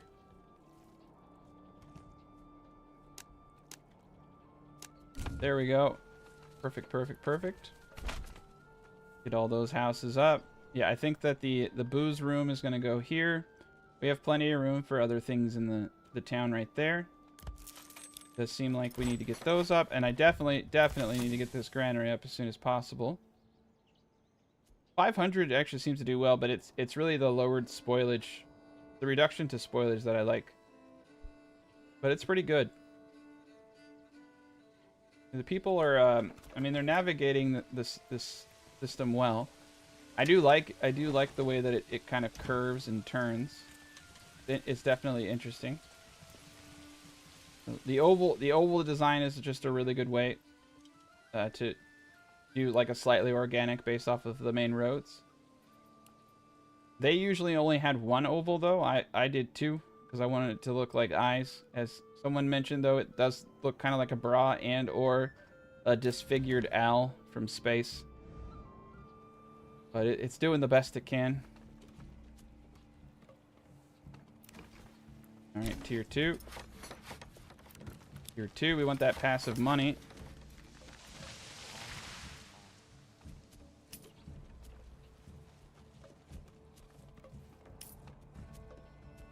Perfect.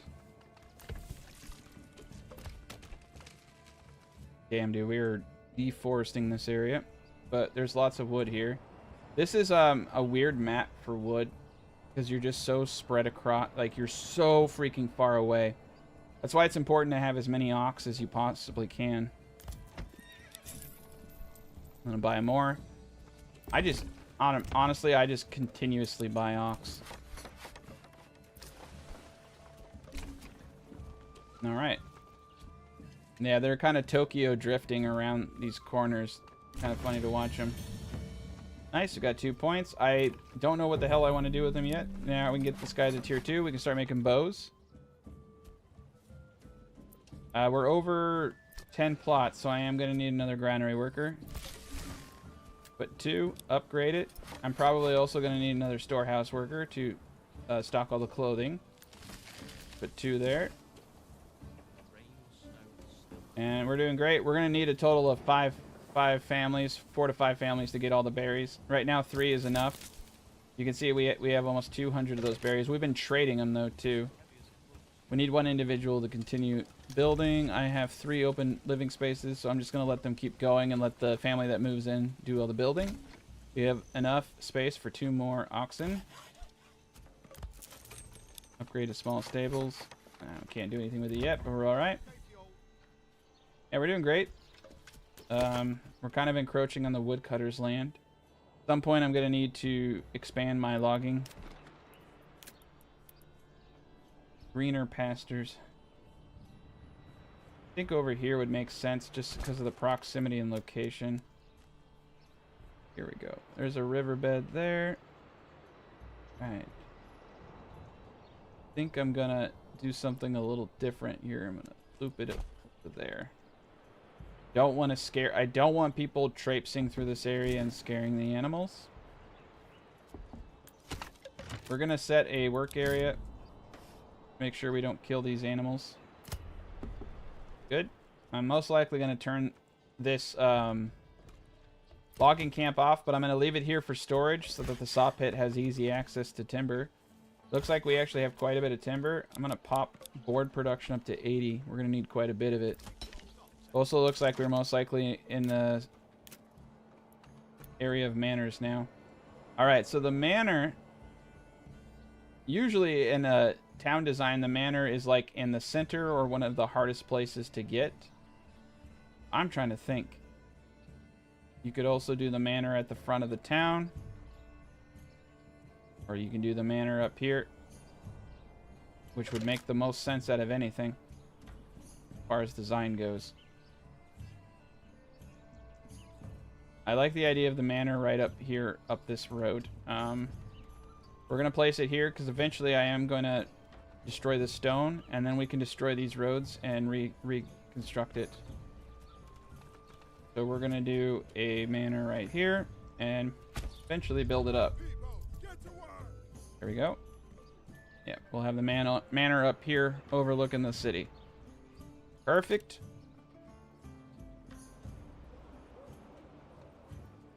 Yeah, giving the saw pit a dedicated ox is honestly, that's a wise decision. I'm gonna do that myself. It's a good one. That's probably, you didn't used to have to do that, but it does seem like you do now. And ox are not too difficult to get, so it's not a bad investment. Alright, we're out of berry growing season. I'm going to pop this down to 1 dude to get the rest of the berries. But you can see my storages are full, so there's that logistic cost. But the granary workers can definitely take care of it because the proximity is really good. And you're only having to come up and pull those berries out a few times a year. We need a little bit more clothing. Food variety, we don't have 3 food types fully yet. But with the veggies, berries, and the amount of meat we're pulling in, which is substantial, I think we're going to be okay. This is a tier 2 plot, going straight into bow making. So what's awesome is we have the storehouse right here, coming down with the board production. So we're going to start selling war bows here momentarily.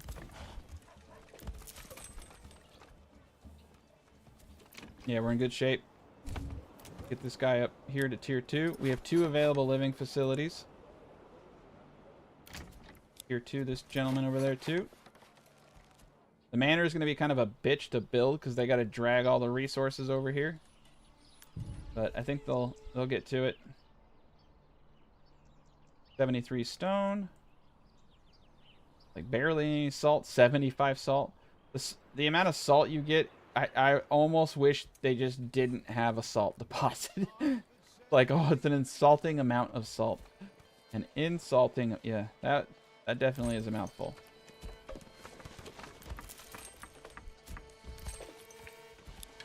Alright, upgrade that. Not really sure where I want to go. I know I want to go into beekeeping, but I don't even have the people for it, so it doesn't make a whole lot of sense quite yet. Sheep breeding would be actually really, really powerful because okay, I do want to go into advanced skinning. And that does impact sheep breeding too. because it doubles the butcher. So we're gonna do trapping and advanced skinning. We're not gonna do pelt extraction. We're gonna do, so there's 1, 2, 3. I am so tempted to go into sheep breeding. And basically, like, meat is going to be one of our main foods. But, yeah, we just doubled the amount of food we're getting from wild animals. That'll help us with meat as a food supply. Rich meat, rich berries. This is a pretty cool town, to be honest. It's got a really good food situation. Yeah, a mouthful of salt does sound like hell. Let's straighten this up. You'd be considered rich, though. A very rich, richly insulted person. I'm going to put another house right here. In the eye. I think we'll probably do this as a brewery right here.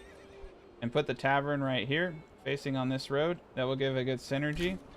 And its location to the storehouse and granary is good. We'll have malt. Yeah. Yeah. That's actually perfect. Let's set this up right now. So the malt house, I think, is going to be at the center of this eye. It needs to actually be close to the granary over here. So the first building that I would probably want to place is the tavern. Alright, snap the road tool off. I want this to be intelligent enough. I would really like to be able to fit the malt house and the tavern in here, but it's not going to look good. I think like for the organicness, you have designs that are spacious. You know what I'm saying? So to me, this tavern is like probably more important than the church. So I want it to be a religious experience. Okay, snap to road tool. Got it. We got it. It's a holy tavern. So every 3rd month, the adult male comes to the tavern to drink. The children and wives do not. So you need 1/3 of your population per month in ale if you want to get perfect tavernness. But yeah, it's definitely a holy experience. But yeah, it would not fit in here. It's too big. So the best location for this is going to be somewhere near the granary, where the barley is going to be kept. Which would be right here. We want to make sure it's not intersecting with that. This is actually kind of cool because both of these eyes intersect right here. So we can do the malt here, tavern there, and then I'm going to delete this, and we're going to make it so that the entrance to the house is on this tip, and we'll have a perfect brewery system all within points of each other. This is going to be cool, actually. Yeah, I like this. It's organic. Organic, and it's definitely gonna look okay. It's gonna look okay. And that's all I can really hope for at the end of the day. I do think the shrines actually kind of look cool, only because a lot of people don't spam shrines in their designs, so it gives it that kind of like unique vibe. It also kind of looks like a cemetery too, though. So you're like drinking in a cemetery. So that's kind of a weird vibe I didn't think about. I'm gonna go with it though. I like it. I think it's fitting. All right, 1, 2, perfect. All right, so house entry point right here. It's not gonna be a double burgage plot. I'm okay with that. We're gonna put a brewery right there. So so malt will come at it. So barley will be stored here. Come the malt house. To the brewery, to the temple of booze, as I'm gonna call it, and it's gonna be glorious. Let's look for bandito camps. There's a bandito camp right there. We really need to deny him the ability to expand. Oh shit, I didn't think about that. They're gonna come charging out. We're gonna go around. We want to make sure we're on a flat field, and if I can get up on this hill and I can proc their attack, that's gonna be a lot better. Yeah, this is starting to look decent. The town comes together.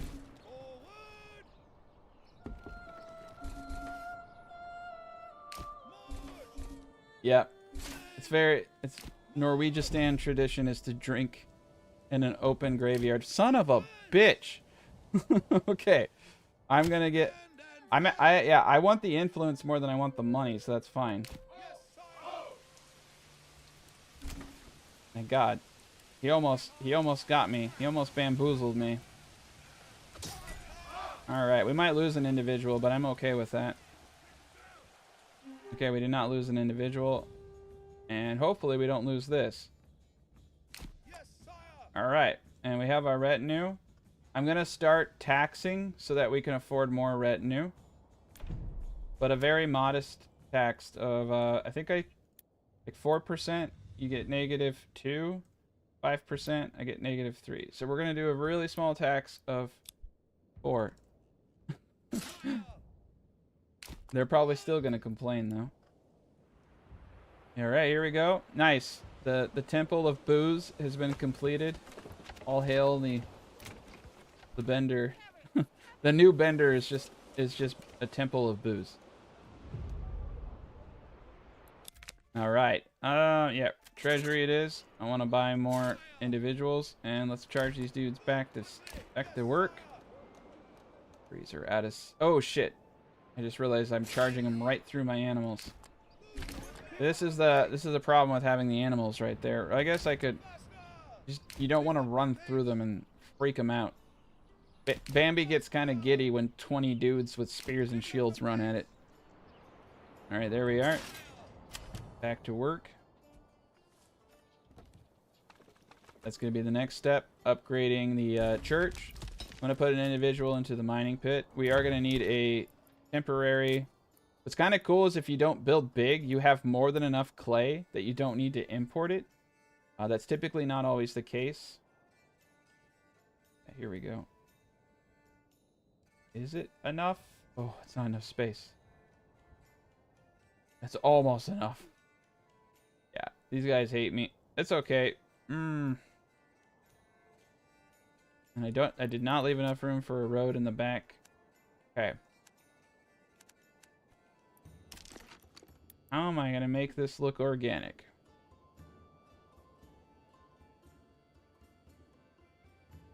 Gonna put it right here. For now.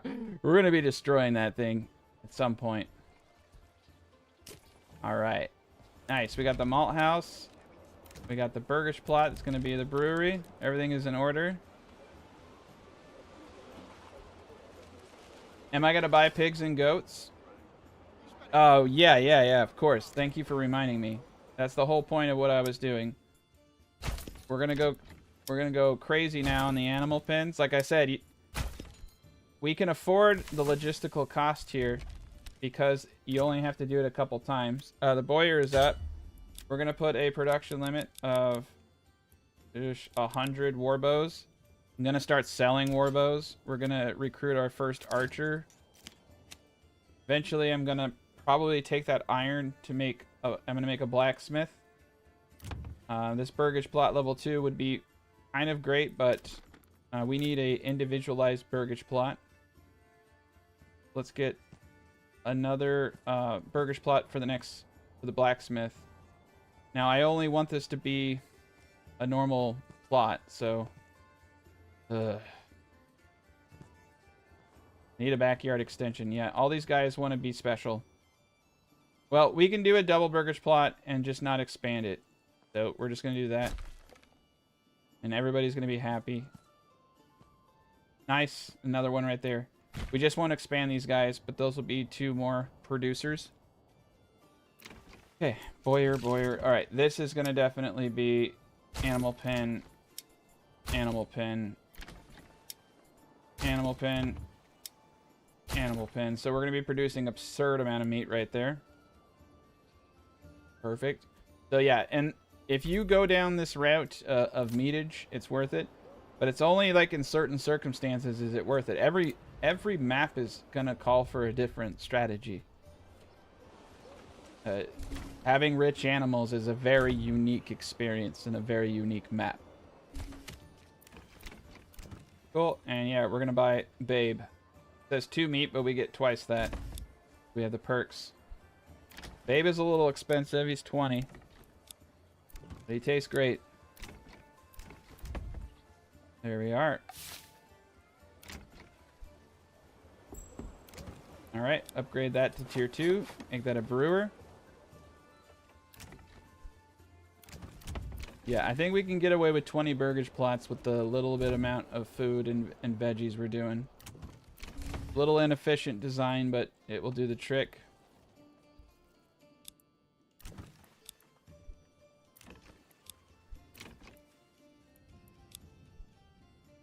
We need more living space. All right.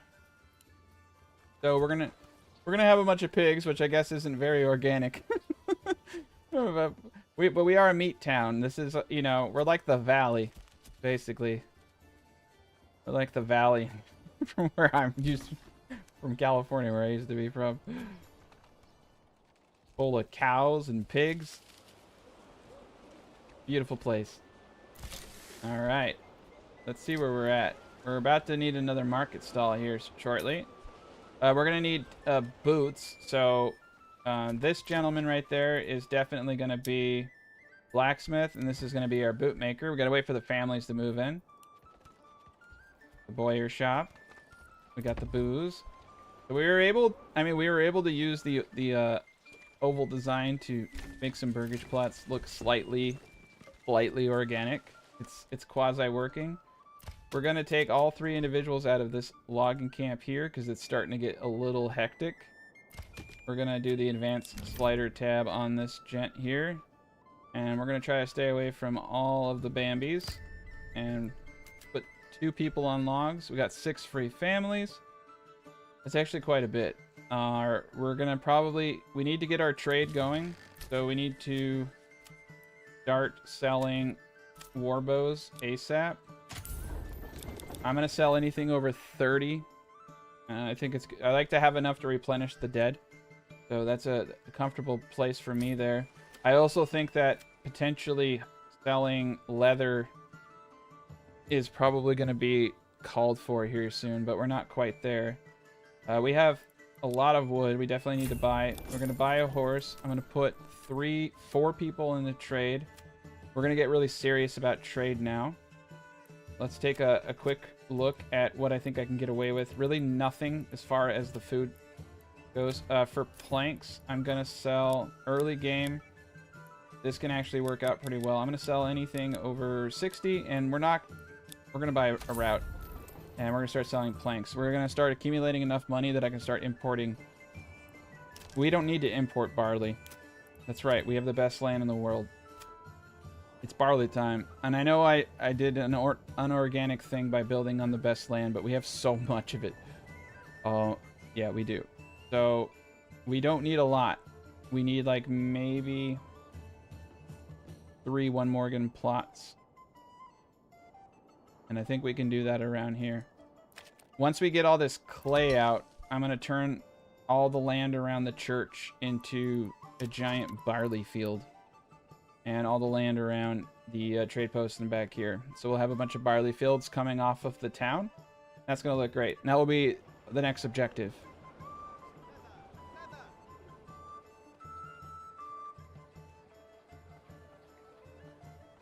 How do I do so well with all the bugs? I just know how to... I just save and reload usually. Or I just know how to fix them. But...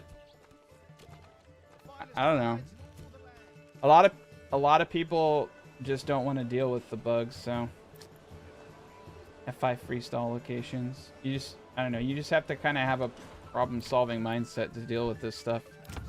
It is frustrating. We're going to hold off on converting this to malts, because I want the free family for now. Yeah, if you don't like solving problems, then pretty much anything becomes a hurdle. Especially in EA games.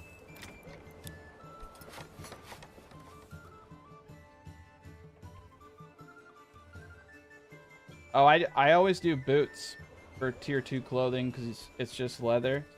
That's always been my go-to. Do boots, and most likely we'll end up selling boots even because we're going to have a lot of excess leather.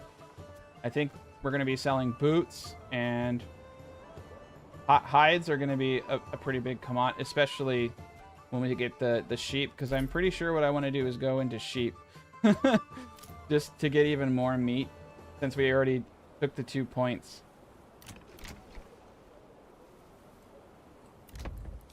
There we go. All right. Well, we're coming close to the end of this chapter. I'll definitely continue to stream the organic build if people are interested in it. But yeah, so far, I mean, we're doing pretty decent. I feel like I need more roads around here, and I also feel like there should be a pathway between these two things. The shrine's kind of blocking it. The saw pit, the holy saw pit is there. Maybe the logging camp could be moved. But I want to take into consideration the best land for barley. Yeah. Yeah. Moving a lot of this stuff actually makes a good chunk of sense. So let's do it. Let's move this over here. Oof! That was weird. And the clay furnace, I'm also going to destroy. And we'll place that on the lower part of the eye. We'll use this eye as an industrial hub. Woodcutter is great. We're going to need, for sure, a forester. I'm going to put the forester at the bottom of the eye. And the saw pit's good. The storehouse is good. The trading post is good. And I think it will actually look kind of cool with the fields around in barley. We're just going to kind of go around everything here. We'll have fields around the church. I'm going to delete this road so we can have more fields. But this whole thing will just be surrounded in barley fields. I think it will look really cool. But we need to get all this clay. We have 115. I'm going to put 2 individuals into removing the clay. Our large storehouse is at 560 of 2,500. Our granary is at 314. We have 4 food types currently. Seasonal there. We are doing good on 21 out of 40. Yeah, everything is in really good order. It's looking decent. So this is kind of what it looks like. So this is the Tacticat version of what an organic city could look like. It hurt my soul. I actually do think it looks fairly decent, to be quite honest. And I don't know if I can look at it from a better angle. I actually liked it from the angle I was looking at. This is the rough side of town right here anyway. This is where all the low lifes come to work. But yeah, we've done a good, okay job. It's kind of interesting when you use the road system that's not like crazy grid based, right? Because you got these like interesting little turns throughout the whole city. I mean, these guys got a nice little walk. They get to run by the apple orchard and look up at the mountains. And then they probably have to fear for their lives. There's probably a lot of lawlessness here. You can see the manor is going to be up on the mountainside up there. So you're going to be able to see the manor all the way up on the cliffside from the bottom of the city. I'm actually coming around to the city being in the small area of this map. And then looking up at a giant castle.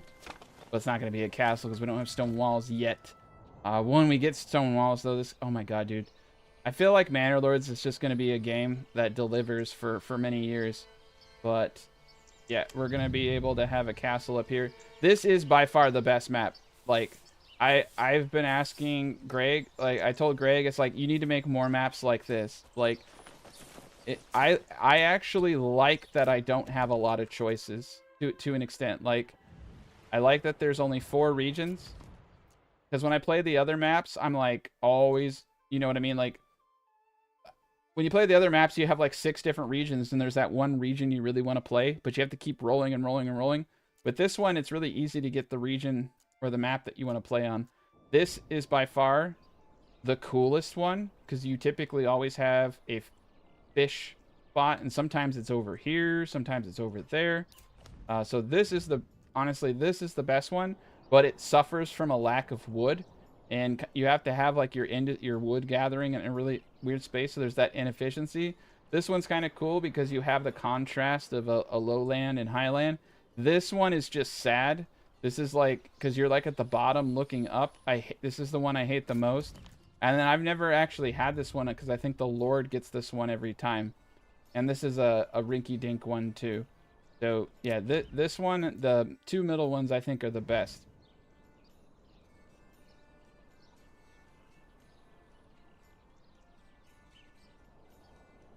Oh geez, thanks. Thanks, F. Grood, for gifting membership. Appreciate it. That's very generous of you. Thank you. Yeah, and welcome to the party, man. And but yeah, I totally concur that the other maps I think are too big, and this map made me kind of fall in love with city building in a way, because the another thing about the other maps is you can build these crazy things. The reason I developed the Marlin Brondo was so that because people kept asking me if I could make something for this map that would fit, because the Flexo is just so big, it's really hard to fit. So the Brondo fits really well in these areas of design. But like I said, if you can concentrate on the fact that you really need to have your orchards and your veggies centered around a granary, simply because you're going to have hundreds upon hundreds of veggies that need to be moved by hand into the granary, you're going to have a lot more efficient food production. So you don't have to use a bender, you don't have to use a Brondo or a Flexo, but you do need to use like some really basic principles. Because if I had my granary all the way over here, for instance, and then I had just some like outskirt apple orchard veggie shit, like I am gonna hate life. So you could so another thing I want to note though is you can have a granary that focuses on the food stalls, right? And you could also have a granary with market stall set up off near those veggie and apple producers, because it eats food from the granary first. The market stalls simply are dealing with supply and demand mechanics. But as long as veggies and apples are the two things you never run out of. So like I said, like the veggies and apples that are in this market stall right now, like these veggies are likely going to be there until the end of the game, because it's going to eat the veggies in the granary first. So having a granary far away from the marketplace is not as detrimental as it used to be. It's only detrimental for those low food items, like right now would be apples, and if I were doing eggs, it would be eggs, because it would be constantly going to restock the market stall as those food varieties are eaten. But as long as you can keep more food in the granary than is being consumed, you never actually even have to fill the market stalls for those food items ever again. And that's with the new patch, and that's what they did to make it so that food variety bonuses stay. And so I think people are finally figuring that out, but it's just really important to note that the granary is the most important, like having food in the granary is the most important aspect. So you can have granaries that don't do market stalls and you know, to facilitate like the movement of eggs and stuff like that. So you can design any kind of city you want. You just need to be aware of the shenanigans. But you need to make sure that you're able to produce so much that you're never running out of that food, because then it will be consumed from the market stall if you don't have enough, and then you'll have to like if you have 5 eggs that are constantly being eaten and all that stuff, they're going to be constantly being stocked in the marketplace, stocked in the marketplace, eaten. But realistically, it's probably not that big of a deal, because another thing they added to the system is that the market stall workers will preemptively know what demand is going to be. So if they know something is going to be consumed from the marketplace, they'll take another food type and they'll already be transporting it to the marketplace. You don't really have to worry about market stalls as much as you used to. That's not to say that you don't have to put any thought into it, but you don't have to be as scared about these things as possible. You really want to think about is the granary, its location, and if you're producing enough food types. And so the more food types you produce, that because things are equally consumed, what I mean is if I have 50 consumption and I have 5 food types, it's going to eat 10 of each if I have them in the marketplace and the granary, but not the pantry. The goods in the pantry are only consumed if there's nothing in the marketplace or granary, so they don't come into that calculation. They're their own calculation. It's a really interesting system. I have a 6-minute guide on how the food consumption shit works, and I've said it enough, but I think it's important because if you're basing your logistics upon the granary, you're most likely going to have a much more fluid logistical system in your city. Anyway, that's going to do it for the stream. I'll definitely continue the series. Thanks again, everyone, for watching. Thank you again, F. Rude. I feel like I'm swearing at you saying your names. I don't know. I feel like I'm saying F. Grood. Is it like for Grood? Yeah, I did encounter buggy things with Burgage Plot level 3, but saving and reloading saved it for me. Another thing that fixed it for me is if you, like, you're probably having problems with your malt house. If you have a production limit, turn it off. I also found that the reserve system kind of helped, but if you have that on, turn it off too. But saving and reload usually works for me. Make sure you're, doing everything you possibly can. But, yeah, going to tier 3 seems weird. But honestly, just saving and reloading has always fixed it for me. But I know other people say that it doesn't, so I don't know what to do because I personally haven't had issues. I mean, I've had the issue, but I've always been able to fix it simply by reloading the game. But, yep.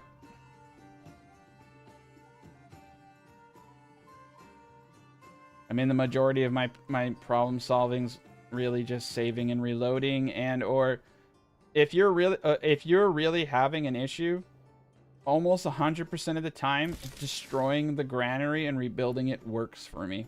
I'm not like, if you are storing, it's weird. If you have ale in the granary, it works.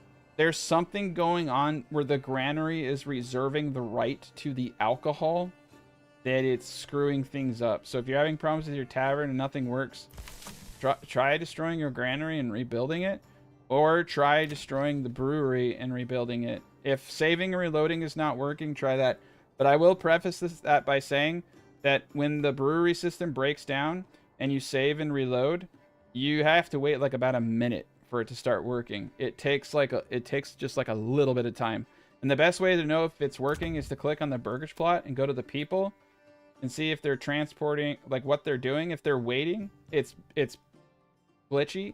But if you see that they're transporting and crafting, it is fixed itself. So that's the main ticker too, is you have to look at what the individuals are doing.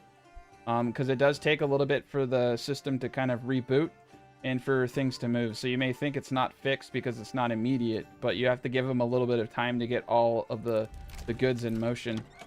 But anyway, that is going to do it for me tonight. So everybody